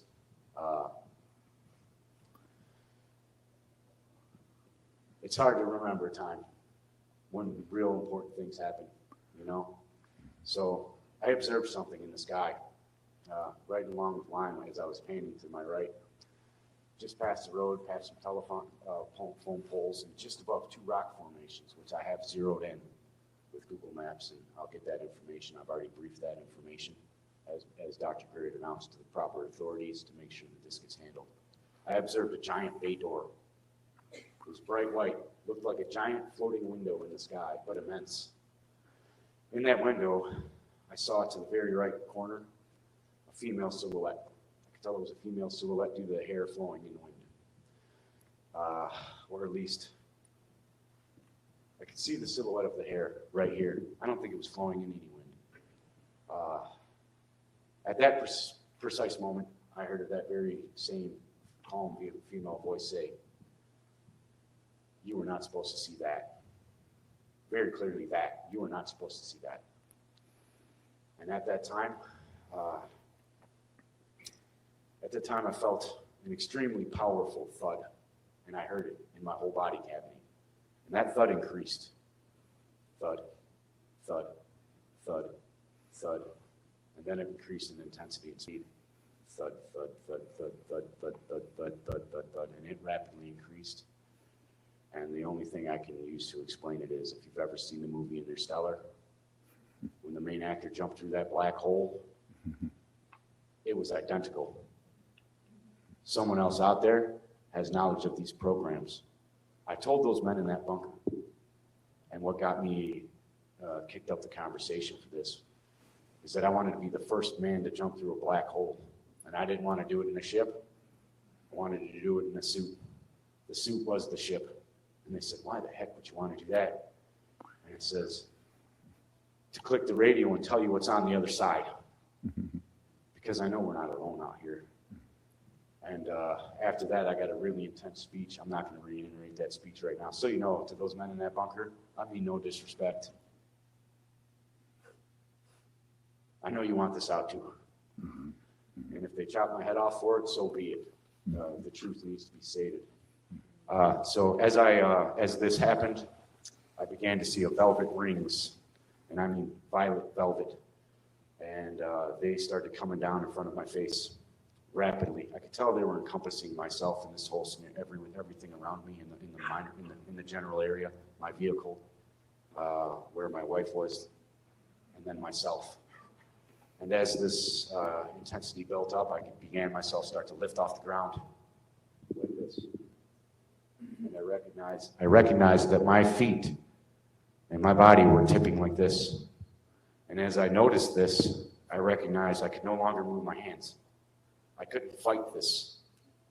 I think that my body was locked like my wife's was. And as I felt the lifting, I saw my car lifting with me. And my head tipped back because I wanted to see what was happening above me.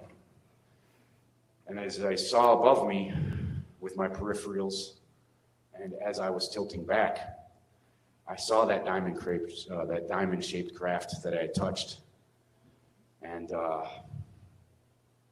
I could see the underbelly of the craft. The underbelly of this craft was not like the top. It was not smooth. It was not elegant.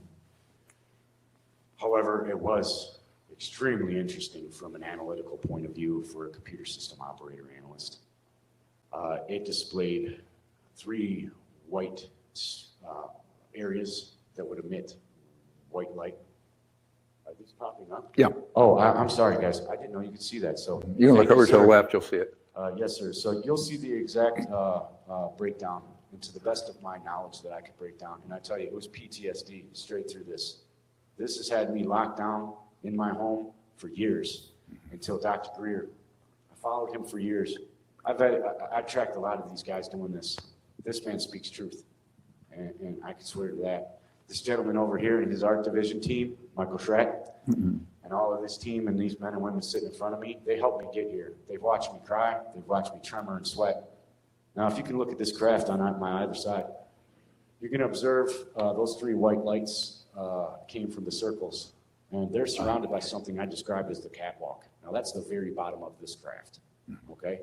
So that catwalk then dropped into the section you see in between that's encompassed, and you'll see this array. Now, this looked molded. This looked like the bird of prey that's described by Michael Strack and all of his. It looks like it was 3D printed, or pressed. I live in a place where they build cars, they stamp stuff, and this stuff was smooth. It was pretty. There were no hard lines there. It all tapered into each other, excluding these strange things you'll see at the front. It looks like some strange, weird language, something like that. But it's not. I believe those are for directional control. But inside that, you'll then see some space. That looked like that dropped into the craft. It looked like an electrical socket. And later on, you'll find out why I'm almost 100% that's true. So as I observed all of this, I instantaneously queued back in because everything had apologize. Thank you, sir. Everything had queued out. All of a sudden, I queue back in, and I'm on my back, which is pretty shocking. All I could see above me queuing in was the blur of white, bright light. And I realized I'm staring into some bright white lights. They're emanating from the ceiling of a hangar bay. I start trying to move my eyes to the left. I'm trying to observe and orient myself where the heck I am and kind of figure out how I got from the desert floor to this space. And at that time, I saw my wife. She was on a table just beside me. The table was a matted pewter gray, not shiny. It wasn't meant to be shiny, but it was exactly her size. Of her, the length of her body. She was a little shorter than me. So I recognized that she couldn't move still. Her eyes were still fixed and locked. Her face was still saying no. Her mouth was stuck saying no. For a husband, that's locked in my mind for the rest of my life. She's been traumatized. She can't be here because I have to lead the way. That was my charge. This happened to off-duty, off-base. Things that happened to me on the range, that's fine. That's just fine. If this would have just happened to me, that's fine. This is fine. I swore an oath, and I signed up to defend the country. She did. She was out. She prior service. She got out. She didn't sign up for this, so I had to iterate, put that in. As I observed this horrific scene, I then panned my vision over, and I saw in front of me my vehicle. It was across the hangar bay. The right side of my vehicle towards the front passenger tire was lifted. There were men and women. Well, I can't say. I didn't see faces. I'm saying men and women because I can't be sure. Men or women. And I'm saying men or women. We're not alien. Saw no aliens on this craft. These were men and women or women. They were working on my vehicle. They had on full white suits, masks, full glass. Their heads were covered. Behind that was a blue rack. It looked like some kind of a rack, like a car rack to lift a vehicle up. However, it looked really weak to do that. It may have had another purpose. At that time, I continued on, and I recognized there's a woman standing next to me, right near my middle half of torso. She was taking samples. She had a device in her hand. There were 2 rings, one on each side. And you can stick your fingers in. And then after that, there was a ring in a circle connected in the center. Don't know what it's for. That's what I observed. The female had red hair, strongly resembled Dana Scully, the character from the X-Files. I know you're laughing. That's not a joke. I'm very good with descriptive stuff. Her nose, the ridge of her nose, it was straight, soft curve. Her jawline was separate from the actor. However, the hair, the tone of the hair, the color of the hair, and the texture of the hair, and the texture and tone of her skin were identical. Her eyes were a vibrant, bright blue. She began to notice that I was aware and conscious, cognitive. At that point in time, I tried to move. Hadn't before, never even thought of it. I was just shocked that I was in this new place. However, I was calm. I was angry, but I was calm. And I tried moving, and I couldn't. My body, I could feel an electrical energy flowing through my body. It was an electrostatic field. And from at that point in time, I started thinking, let me up. I was expecting to be let up. I thought I was in some form of quarantine, my wife and I. I thought we were going to get let up and then introduced to this new paradigm that we had just walked into. That wasn't the factor. This doctor became very, very, very, very uncomfortable. I could sense very, very much so that she was trying to avoid eye contact with me. She couldn't do so due to her peripheral vision and the task that of which she had at hand. And at that point in time, I continued looking over. And as I saw behind her, I could see out that bay window. I could see the stars.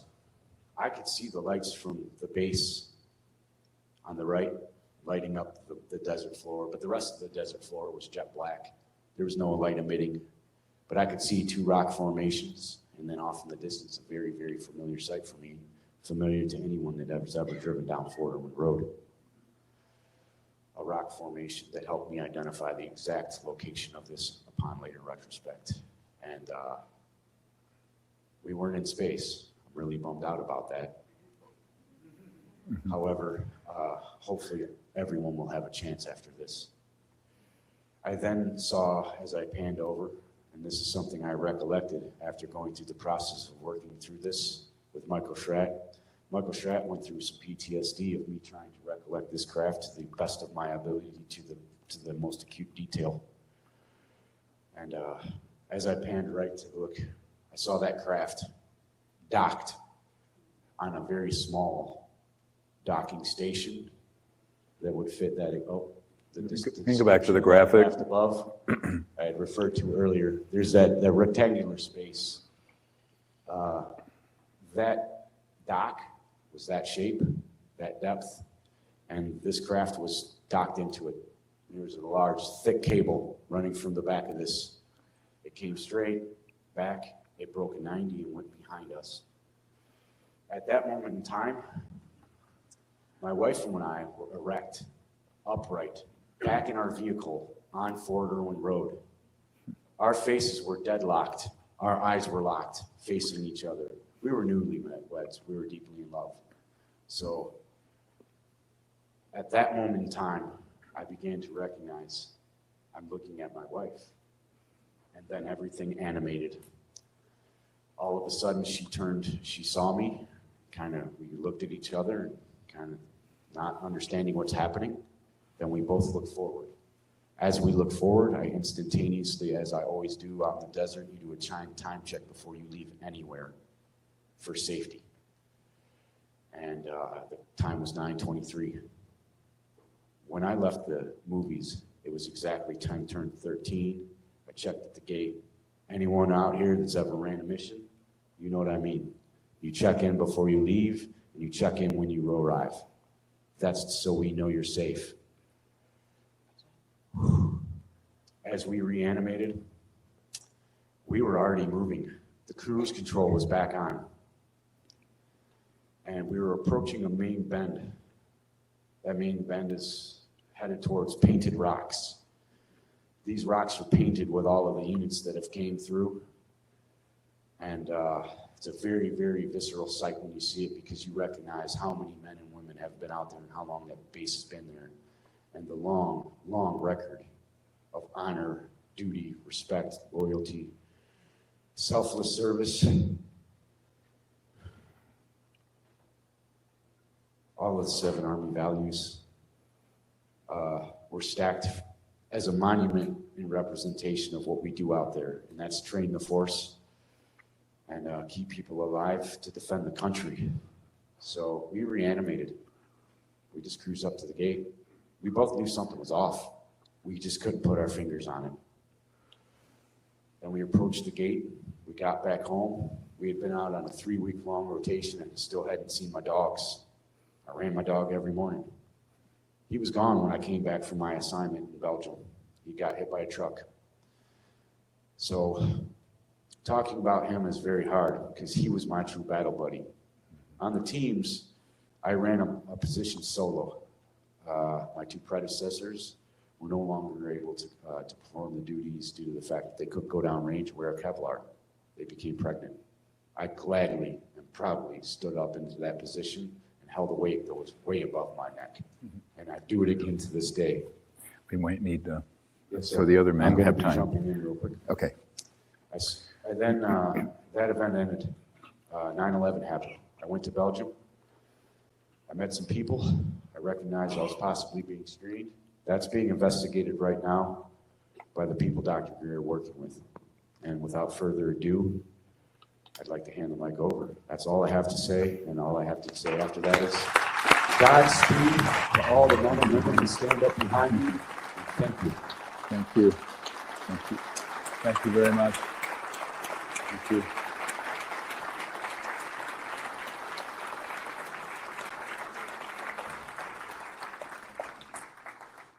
So one thing I want to point out here, because it's difficult, it's a complex story. It takes several hours to unpack. But no, you did a great job. Is that all of this that happened were based on the technologies that are at Raytheon, Lockheed Skunk Works, and other corporations. And you can see how those could be used to simulate an alien event, alien abductions, and stagecraft. It's called stagecraft. I've been warning of this for 30 years. Few people have taken what I've said seriously. He was a direct witness, witness to it. So one of the problems is with these technologies that have, we have now 70, 80 years of reverse engineering and studying extraterrestrial advanced technologies. They've been deployed in a number of ways, not just propulsion systems and energy systems, but these sort of very advanced, even conscious AI almost level of technology. Now, the problem with that's less believable than the alien narrative. But people forget that if you have trillions of dollars, Catherine Austin Fitts is saying somewhere around $22 trillion that are missing out of various governments' economies that have gone into these kind of projects. Even Donald Rumsfeld, the day before 9/11, said there's $2.3 trillion unaccounted for in the Department of Defense budget. His words, not mine. So people, the Congress, the media have to understand, as far out in space age as this sounds like a science fiction movie, it's all true. And we have multiple people who have worked in these areas of technology at the Skunk Works, at Northrop, at Raytheon. And at some point, that entire constellation of technologies need to be disclosed, not only to the president and Congress and the people in the Pentagon that you think would know, like this Defense Intelligence Agency director I briefed, but eventually the American people, because otherwise the risk of that group staging false events, and this is the big risk. We're all sitting ducks because we just don't know. This is why his account and all these gentlemen's accounts are so important. The extraterrestrial end of this is almost secondary to what human developed technologies have, how they've been used and how they've been used criminally, and how they have to begin to get quickly under proper supervision and control. Thank you very much, Mr. Digna.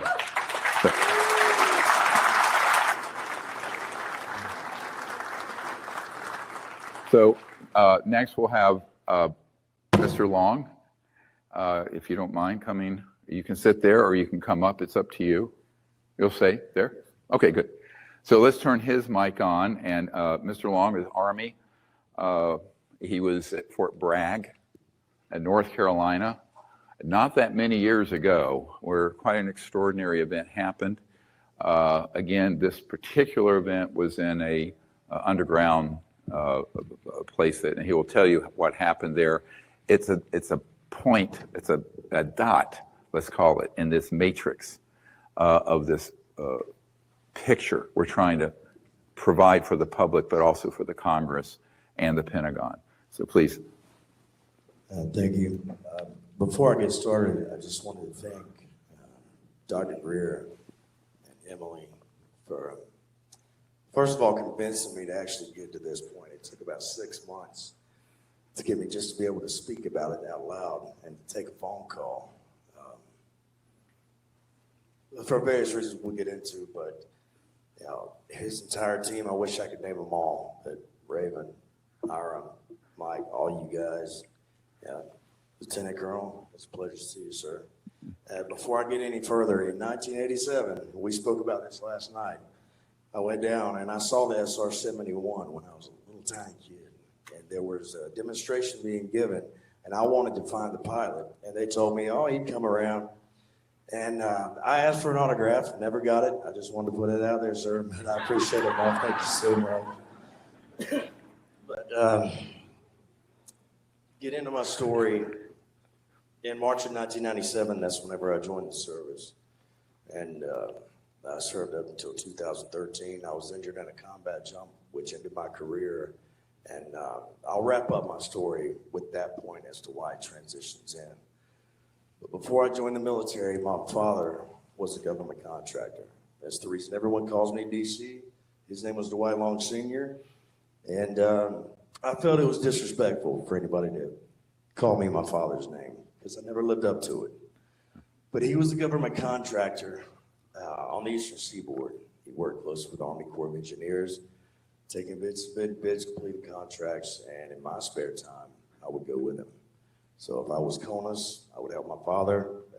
When I was stationed at Bragg, I would help him. At this time, I was stationed in Fort Benning, Georgia, at the 75th STB, whenever he called me and said that he needed some assistance on some of the projects in Bragg that he was working on. I met him at the 18th Airborne Headquarters, G5. We were told that there was going to be an escort excuse me, that was coming from JFK Warfare Center to escort us down to a place that he referred to that I later found out was called Range 19. Whenever they picked us up, it was in a nondescript van, no windows, no partition to the front. So we were joking back and forth. What did you say? We're going to go to Leavenworth now. And so we finally get there. Drove about 15 minutes and get down to a point that, as I said, that they referred to as Range 19. As soon as they opened the door, it looked like an absolute dump. I mean, literal dump. There was trash everywhere.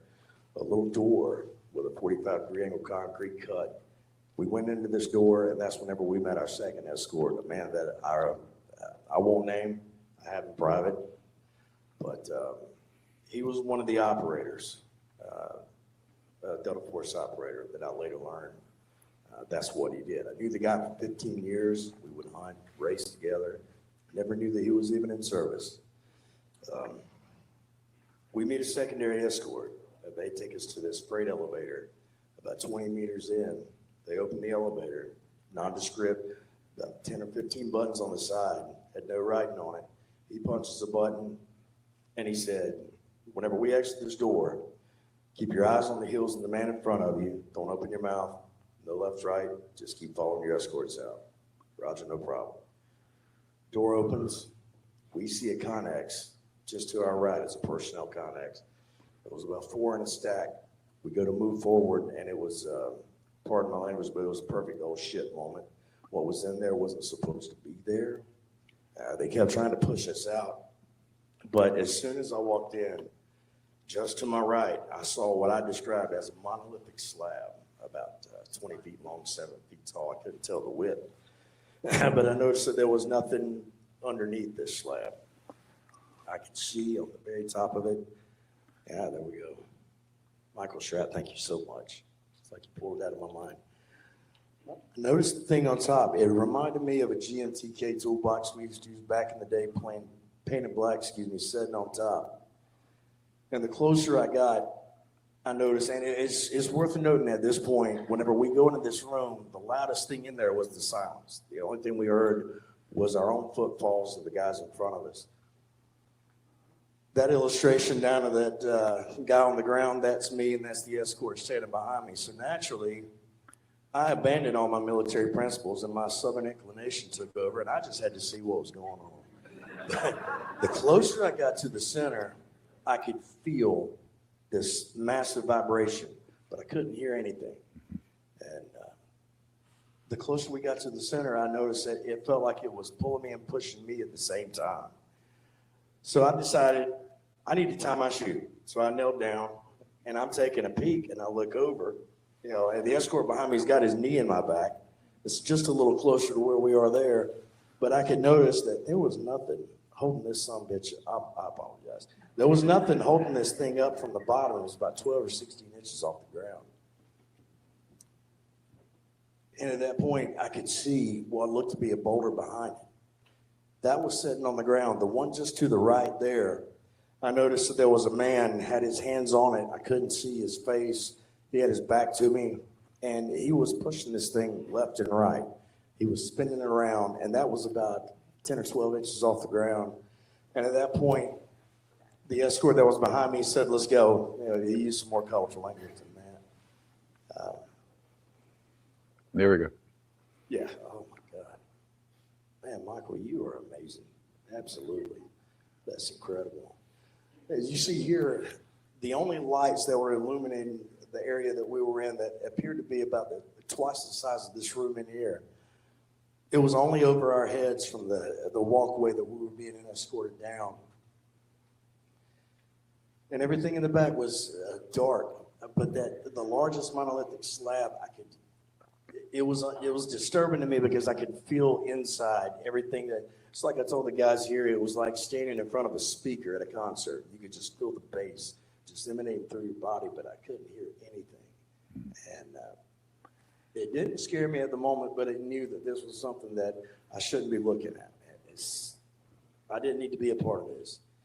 At that point, the escort got me up, we got out, and our appointed place of duty in there as to why we were there to begin with, as I said, my father was a government contractor. There was a live fire range just below the area where we were, and our job was to build a mock city so they could flow through, do their training, 3-foot thick walls with rubber so they could have live fire exercises down.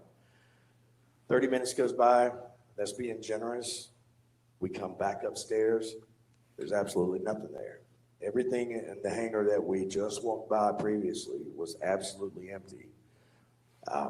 They hurried us out, got us back in the van. We get back to 18th Airborne Headquarters. The notebook that my father was using to write all the measurements, what we were going to have to do to submit the bid to the Army Corps of Engineers, that was confiscated. They eventually gave us our phone back. But, and I apologize for jumping all over the place. I'm used to having a guitar in my hand in front of this many people singing with me, so this is a little nerve-wracking, but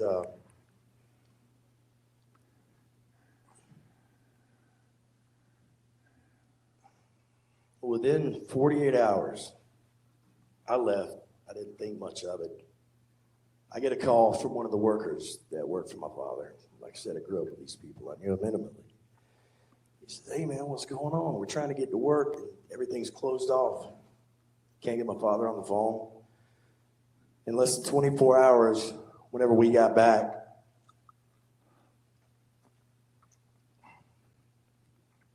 his entire business, the entire life that we built from the time that I was a kid till I became a man, ran off and joined the military, everything was liquidated, everything was seized. We couldn't even get in under our own property. Lightning struck, our house burned down. Everything that I accumulated in my life up to that point burned with it. I finally found my father later that day, and I said, "Hey, man, do you think this has something to do with Range 19 and what we saw?" And I can't illustrate just how much of a bond that me and my father had. I was his junior, he was my senior, he was my battle buddy before I knew what that term meant. You know, these gentlemen have seen the videos that showed from news outlets doing stories on us when we used to race. It was he and I, back and forth. Please excuse my language. I'm just telling you directly. My father looked me in the eye and said, "Don't you ever fucking mention that to me again." He left. That was the last time I saw my father.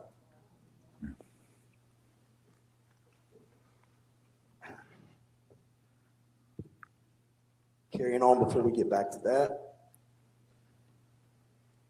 I was down in Fort Benning, Georgia. We were doing a combat zone jump. The only team that I jumped with are the 12 guys I spent my entire life professionally with. Well, the first man in the stick, we're in the air. They give us the signal, 30 seconds. Joe Master's standing there. He's got his arm ready to hit me out. Gentleman comes from the front of the aircraft, stands just by my right shoulder. I'm looking at the aircraft. This gentleman, I lock eyes with him. I know exactly who he is. He was one of the escorts that took us down. As I was waiting for the light goes green, something hits me in the face. It's a static line.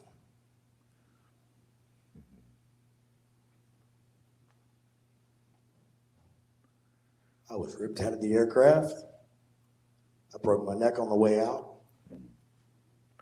I was trying so hard to stop the oscillation. I thought I had a cigarette roll.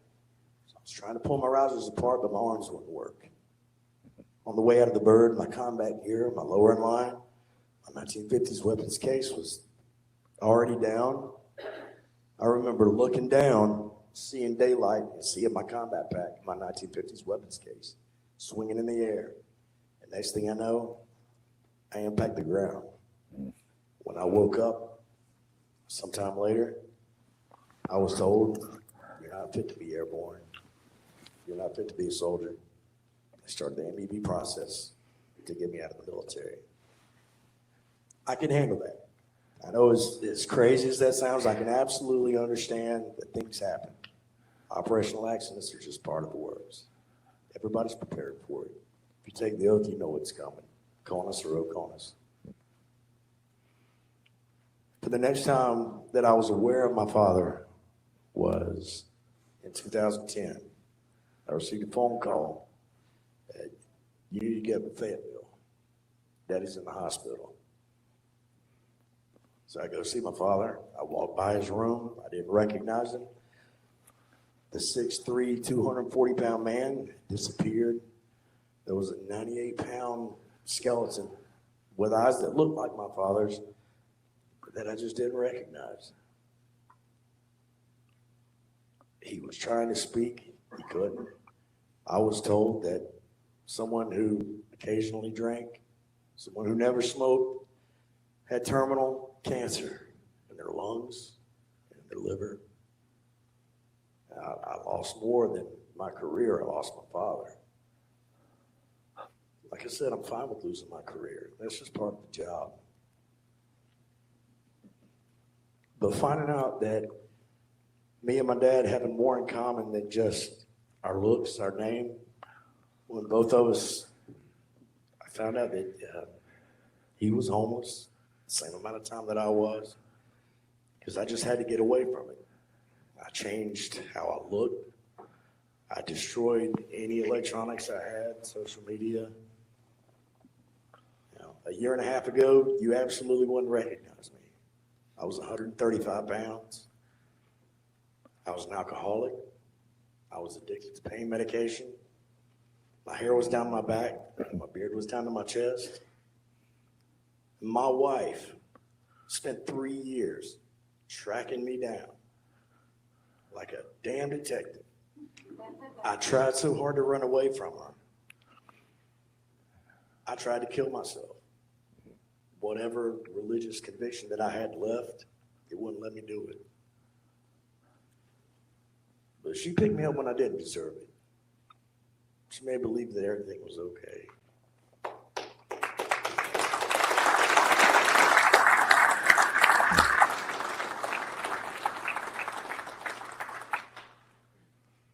And as I said in the beginning,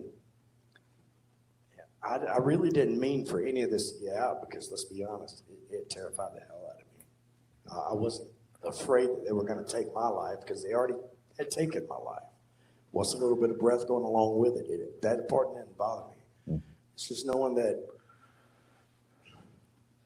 my father created the man that's sitting here now. Everything that he taught me up to that point, from that day that the incident happened, I asked him about it yesterday, knowing how much you love your children. You know, I killed for my country. What do you think I'll do for my babies? Knowing that something scared my father bad enough that he would absolutely check out of my life completely. I never heard my father's voice again. I got to see him before he passed. I told him, we're square, man. Don't worry about it. Whatever it is, it doesn't matter. I'll see you when I get there. My father was never a soldier, but I believe in my heart that he's in Fiddler's Green waiting on me. Any soldier here knows that trust is a very difficult thing to come by, that you're willing to give up every freedom that you've ever exercised and loved in your life. You're willing to go to the places that people don't even read about. If they see it on TV, they can change the channel. We never could. We were willing to give up everything to know what the taste of our brother's blood tastes like in our mouth. And I believe he's here. Sean Ryan, you don't get enough credit for the things that you do. Because I just seem to remember when I was at my lowest point, flipping on YouTube and finding out that it's okay for somebody that I consider a hero to me, that it's okay to feel. It's okay to give yourself permission to hurt. But at some point, you got to put them back on. You got to keep driving for the ones that can. And if it wasn't for the people up here, for Dr. Greer, you know, it took him a lot to get me out here. He tried, and I was like, hell no. You can take anything I say, have fun with it. But it just kept echoing in my head. If good men do nothing, evil men is going to prevail. Yeah.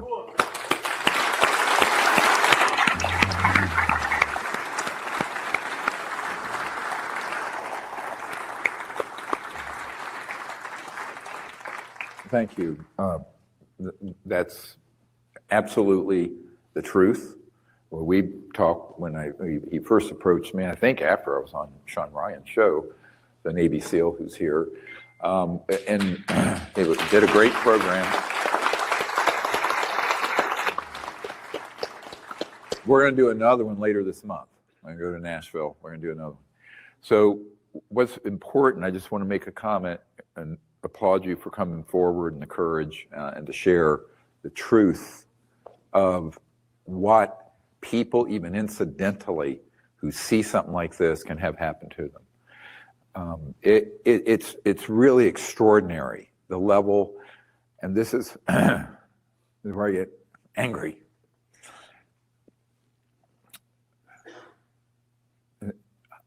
Literally hundreds of men that I've debriefed like this have had this happen. Hundreds. Lives ruined, murder, torture, criminal. And the Congress, the Department of Justice, the Pentagon, and the American people need to know this is true, and that thuggishness needs to come to an end before 2024.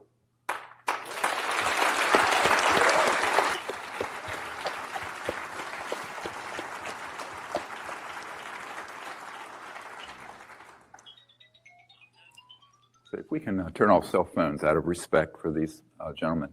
Thank you. I don't mean to cut you off, but I know that my son Camden, my daughter Kelsey, and Jamie, they're watching right now. My follow-on mission is to come home. I appreciate you guys. I would not be here if you didn't give me the strength to make me realize that somebody who wasn't worth it is still here because of you. Yeah. Thank you so much. Beautiful. Yeah. Beautiful.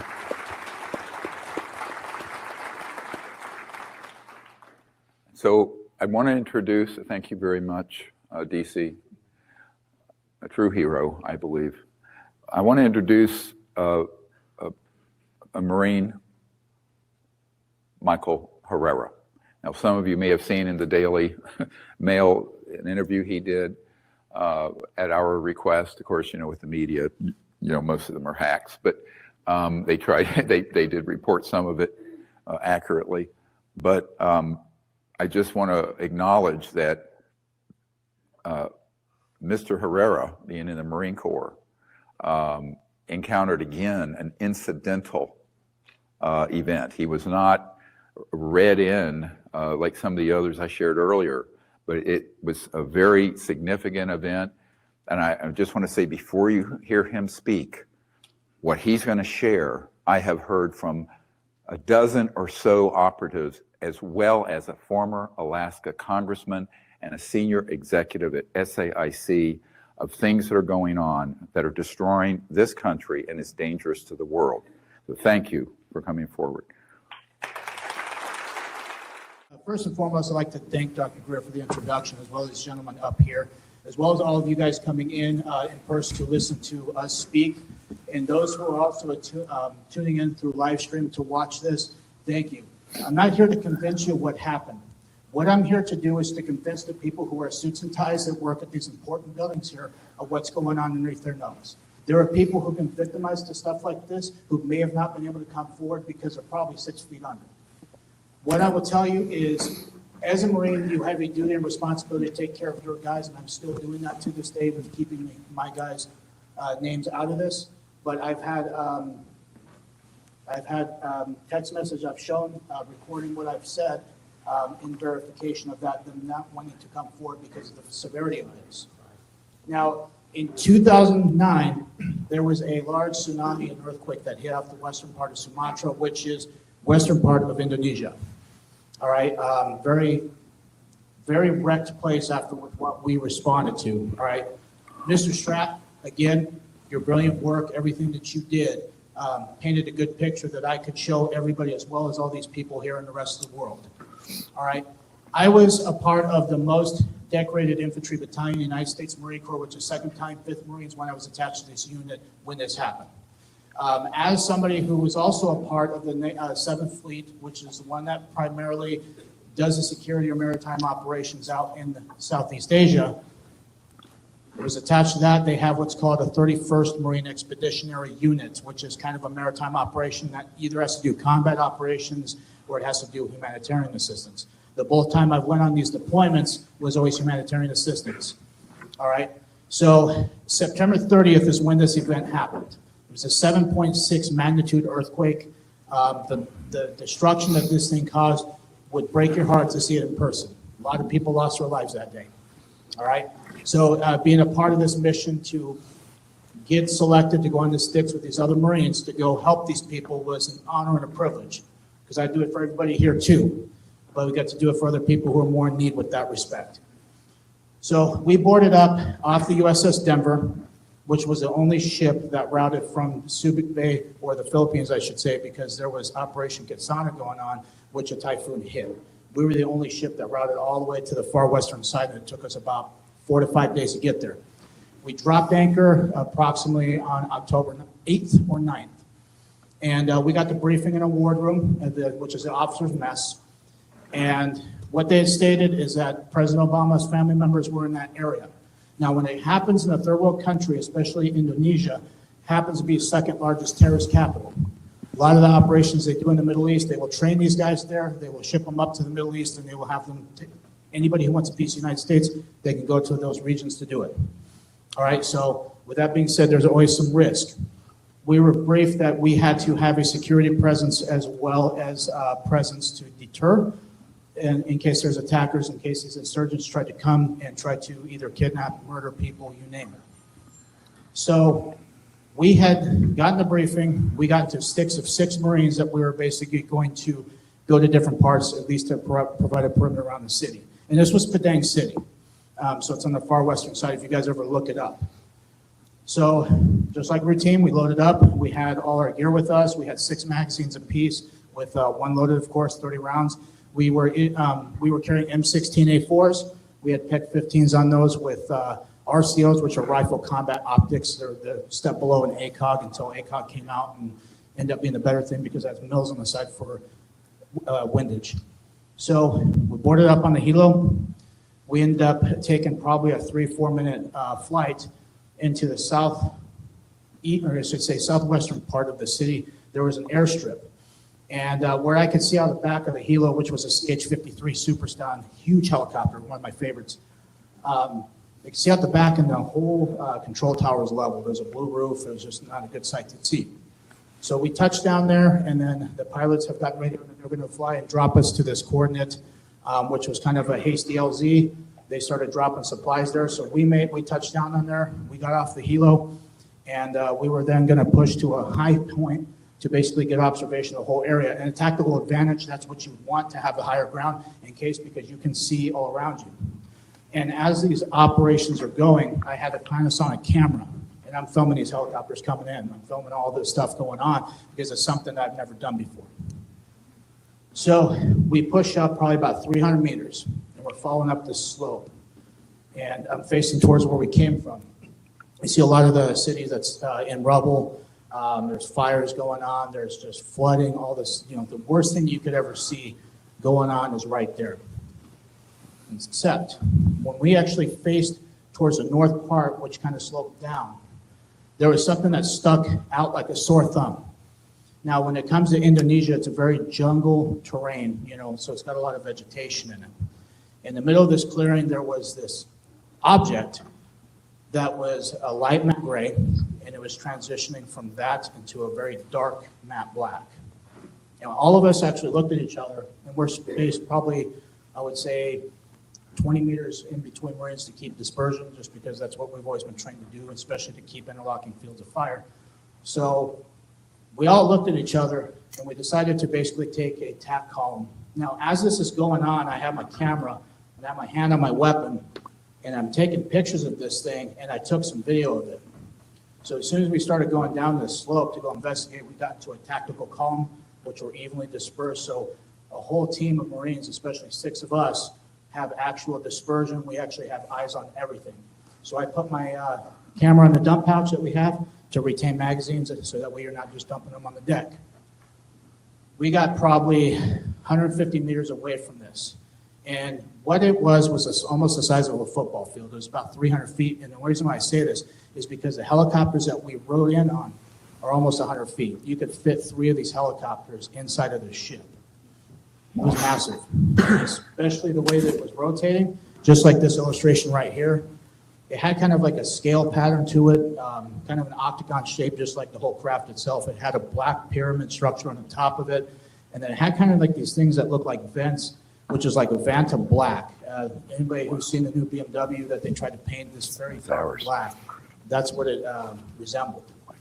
And this was rotating in a circular clockwise, had a very audible hum to it that wasn't too loud, but it's like a transformer or a, if you unplug the guitar amp, something with that kind of frequency. You didn't really feel anything. So when we got close to it, we were level with it, we also saw the platform on the bottom, and it was also underneath this whole craft. So as we approached up, we were intercepted. We were intercepted by a team of 8 guys. These guys were wearing a very similar type of uniform that we would as far as a combat loadout was concerned. They had black camis or camouflage utilities. They had black OTV vests. They had M4A4s, which is a quad rail systems. They had the ACOGs on those things, and they had PEC 16s, which were the step up from what we were issued. Very high-tech stuff. These guys have black ball caps. 3 of them had facial hair, brown eyes for 2 of them. Some of them had kind of gray looking, and the other ones had blue eyes. One of the guys only had a radio. All of them had sidearms or drop holsters on the right side, either H&Ks or SIGs, very good handguns for that operation. No suppressors, nothing like that. They all had tactical knives. And they held us up at gunpoint, and it was to a point to where they were evenly came out, a team here and a team here as if I'm looking at this thing. And you can hear just a dead silence because of what we were observing. You can hear the dead silence of hearing them flip those safety selectors off. And everybody's ever had that happen or knows that sound, you never forget it. That's when it's go time. So we had heard that. They told us, you weren't allowed to be here. You weren't allowed to see this. Who the hell are you guys? So they had us up. We had our hands up. And they came over, and they basically had one guy with a muzzle in our face, not exaggerating how close it is, because you could see the A2 flash hider on it with all the grooves, with all the, the gas was supposed to eject, or if you want to call it that. The little dime that you call in there, at least where the barrel is, you can see all that. That's how close it is. So these guys obviously weren't messing around. And as that's going on, they have one guy that has a weapon in our face. They have another guy, at least 2 of them, that were searching each Marine. They took our M16A4s off. They cleared them, cleared the magazine, dumped it on the deck. They took all our magazines out of our vests and dumped it on the deck. They asked for a military ID. Now, in the Marine Corps, it is a big no-no if you don't have your military ID in your left breast pocket. That is a Marine Corps order. That is one thing that's strict, especially being a Marine. You know all about us being strict, being a perfect poster boy, so to speak. So they took those out. And they had something that looked like a very advanced phone, if you want to call it that, or some sort of camera system. I don't know what it was. And this is in 2009. It's not like they have the newest iPhones or Androids that are coming out, even though they kind of look similar to that. So they took pictures. They, again, as this is going on, we're still watching what's going on. They're still threatening us. We could throw you guys out of a helicopter. We could kill you all right now. And there's 2 guys that are kind of going back and forth. Hey, should we smoke these guys? That's what they kept doing the whole time. So as this is going on, we basically see these trucks that he has illustrated over here. If you guys want to put that back up on the screen. They're up armored 350s, F-350s, no logos, nothing like that, no insignias. They actually had very big weapon cases. They could probably fit maybe a platoon element, maybe even 100 weapons in. They had 2 of these cases in the truck beds. It also had something that looked like a shipping container that had a cylinder on the front of it towards the actual truck. Now, hypothetically speaking, or at least the theories I've had, because this is almost 14 years, what I know is stuff like that, especially being in the heavy equipment industry, that is something that either was a vacuum system or something that's supposed to supply oxygen. There's only one thing that I can come up with that would be that case for something to be needed. That'd be drugs, keeping them fresh. So 4 of these trucks approximately were driving kind of off in the distance. They went under the ship. And I don't recall seeing how they unloaded this stuff, because as that's going on, I'm still focused on this guy's in my face. I'm making sure my guys are good. And again, they do the same process with all of us. As the last 2 trucks leave, that lower platform right there lifts off the ground, and the top part kind of meets right in the middle, comes into one piece as it's still rotating. As that happened, there's these lights that actually turn on in all those edges right there, at least all the octagonal points. And it was what red, yellow, green, and blue. And it wasn't like a transition, those colors, it was just that select point was that select light color, and it was just rotating. It got up past the tree lines. Right when it got past the tree line, this thing darted off to our left like that. I would estimate 3,000, 4,000, 5,000 miles an hour. Didn't make a sonic boom, didn't have any rotor wash that you can see like interact with trees or anything like that. And the coconuts that we could see on the trees were not even disturbed. Made no sound. It was something that I couldn't believe. At that moment when that happened, this kind of confirmed two things for me. One, we have stuff like this. I've looked into this before as far as, watching History Channel, everybody has, as well as, did it? Can we get that fixed? All right, there we go. Sorry about that. So it confirmed two things. One, that we have that kind of technology. And two, they must have gotten it somewhere, which means that obviously we're not alone. We have brilliant minds on this planet, and I'm sure that this has got to be something that is reflective off of to what other people have claimed, and to also hear their stories and know that they were personally involved. So once this thing took off, they had this 8 guys, I don't know, they were Americans, they had American dialects, they weren't, they appeared American just like anybody in here, perfect English. They told us to basically face the slope of where we were at, and they proceeded to put our magazines in a very untactical way. It'd be very hard to take them out and just try to slap them into your M16 and try to do anything, especially when these guys start to drop the ball. What that told me is that these guys have done this so many times because of how smooth this operation was. It was just another day for them in the office. Yeah. Yeah. For us, it was something that we didn't know what to expect. I honestly thought I was going to die. I thought all of us were going to die. Yeah. Especially the way these guys approached. They were very silent. These guys have done this for a very long time. Yeah. So they slung our M16s back, and when they did it, they put it to where we're basically slung on the back. We didn't have easy access to get them. And when they did that, they cut my neck with my sling. Anybody knows Marine Corps issues you pretty much hand-me-downs from the Army. So that's not very comfortable stuff. So yeah, that didn't feel pretty good. So when we turned around, they started walking us back. The thing they kept telling us is, you guys look back, we're going to, pardon my French, we're going to fucking kill you. We're going to fucking smoke you. And we walked up. We didn't look back. We're not going to take that chance. We went, as soon as we broke the top of the slope, they told us to get the hell out of there. And we did. And we hightailed it all the way back to the LZ.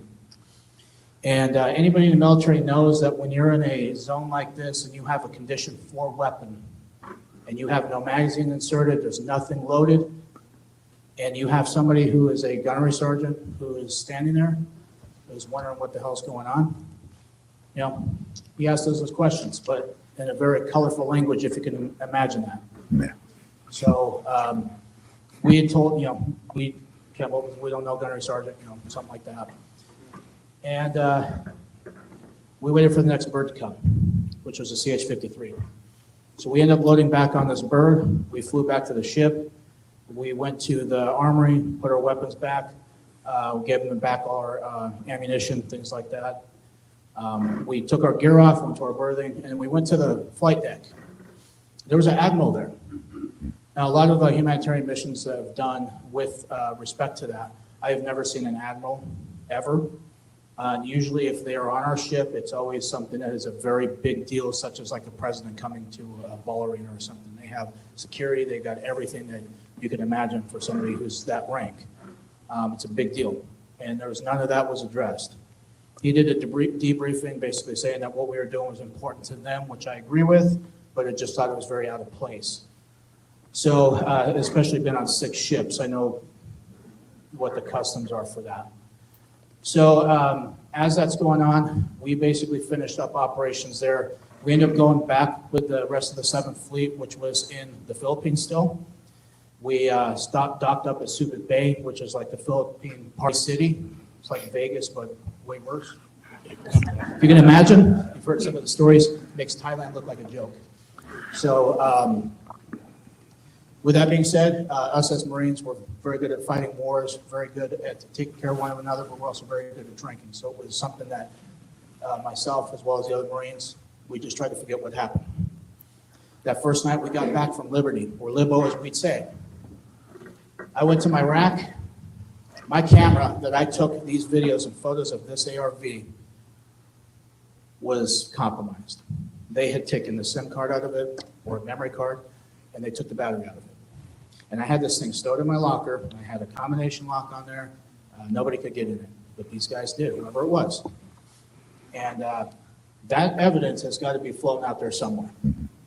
I had a lot, I was, you know, the whole time I was thinking this, because when I put that back in my dump pouch, I was like, at least I got something that doesn't say I'm freaking crazy here, or neither are my Marines. Right. So after that, I discovered that. I also discovered that every single other Marine that was with me also had their phones stolen. Everybody else in the platoon, all their stuff was fine. Just us 6 were the only ones that were victimized to that. So after we ended up getting back to Okinawa, reporting back to our base, I had gotten a call from the duty, who basically came to my barracks and knocked on my door and said I was to report to the command post, or CP as we called it. It was kind of odd because when I arrived for the CP, especially to see brass there, you know, you have your company commanders, you know, all that kind of fun stuff. There's nobody there. And I am greeted by an Air Force Lieutenant Colonel in his dress blues with no name tag. Anybody in the Air Force here, is that something where it is in order that you have to have a name tag present on your uniform? I thought so. He didn't have that. He had proceeded to pull me inside, told me to take a seat in his office, and he told me, again, after we thought we were going to forget about what the hell happened, he brings it up. Says I was not allowed to tell my chain of command. Nobody. Not my family, not even if a general was to ask me what happened, I was not to tell him. I could either be executed, killed, or I could go to prison for the rest of my life. He slid over a piece of paper, which was a non-disclosure agreement, skimmed through it a little bit. I noticed that it had TSSCI on there, and it had Indonesia. Those are the only 2 things I could recall to this day. So I skimmed it, I signed it, and I asked him to identify himself. I was proper about, sir, can I know who you are? I didn't say anything. He just told me to get the hell out of there. And being a high rank, you know, especially as Marines, how we are, we take ranking very seriously with that. So I got the hell out of there. For almost 14 years, I have not spoken about this, and I have tried to urge my other Marines to come forward. And some of them are still in the military, Army more specifically, they transitioned over. And a lot of them, I'd say all of them, some of them I don't keep in contact with to this day, but other ones that I do are refusing to do so. And we have the text of one of them. Put it up there. You sent me. There you go. That's the text right there. Read that. That's what he wrote back when we tried to get him to come forward. You can read it. You want to read it out? Yes. Okay. It says, hey, man, this is asking too much of me, and if it's not worth the risk, my family and my military career far exceed anything you're willing to ask of me. It's not worth my life, or jeopardizing my family. I know we go back, but this is asking too much. You need to get the hell out of whatever you're in, and don't get me involved in this mess. My career isn't worth helping you. Don't ever ask me to do it, this shit ever again. All right. Yeah. Now, what would he be talking about? Especially after Dr. Herrera, along with other people, have requested me to try to get them to come forward, and that was the response I got. So again, just like these gentlemen here, they've suffered a lot of stuff. Dr. Greer, the way that this process has went, he actually came out to Colorado in 2017, and I attended the event. And I had approached him when I bought a book, and I had him sign it. And I said I had something to talk about, and he could tell the seriousness in my face that it wasn't a joke. And I didn't know how to come across, at least to try to do this. Thanks to Sean Ryan again, with what you do. We had watched your documentary with my fiance here, and he talked about passing a law that allows us to come forward and talk about things related to this issue. And I took Dr. Greer on that, contacted him. He remembered exactly who I was. And that's why I'm here today, to tell everybody what happened. And again, I would urge anybody who wears a suit and tie, you work on Capitol Hill, the Pentagon, White House, you guys need to get this thing in check, because I'm sure that there are people who are not here presently because they were killed from witnessing stuff like this, just like we could have been. I urge them to do something about it. Thank you guys very much. Great.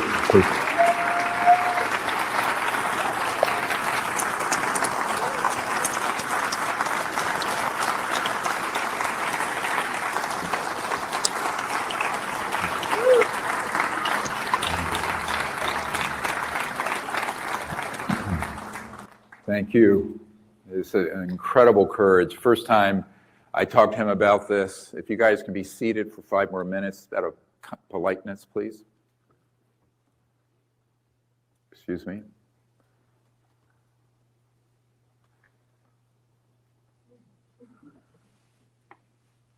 You may remember, I said it's a miracle you're alive to tell the story. Miracle. Why? Because in 1997, the day after I briefed J2, Head of Intelligence, Joint Chiefs of Staff, Admiral Tom Wilson, I was asked to come to a meeting in Crystal City, near the Pentagon, to a former member of Congress from Alaska's condo.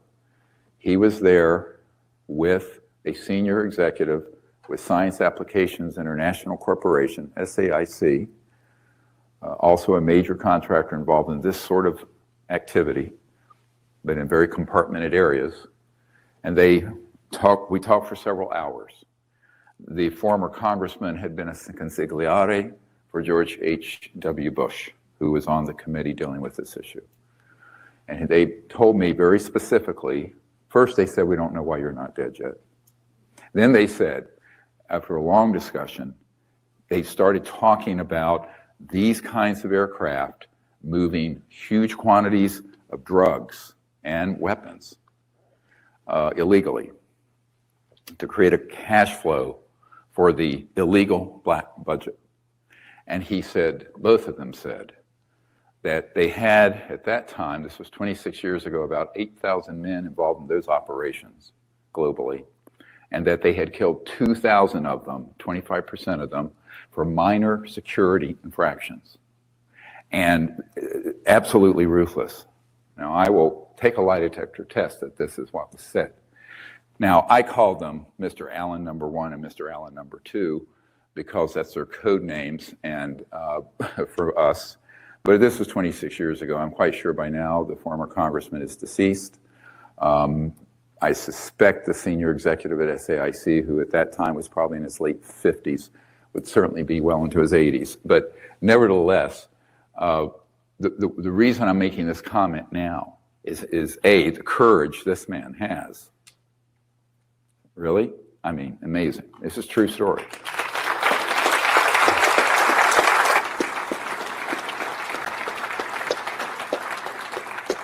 But also to illustrate the ruthlessness of some of these covert programs that have gone so rogue that they will do that. And his other 5 Marine buddies, I understand them not coming forward. We know who they are. And this is where I tell people, if one person comes forward like him and Lieutenant Colonel Heckert and all these gentlemen and Stephen Digna and D.C. Long, and then it becomes 100 and then 1,000 from every sort of walk of life and command, speaking truth to power. This is how this gets solved.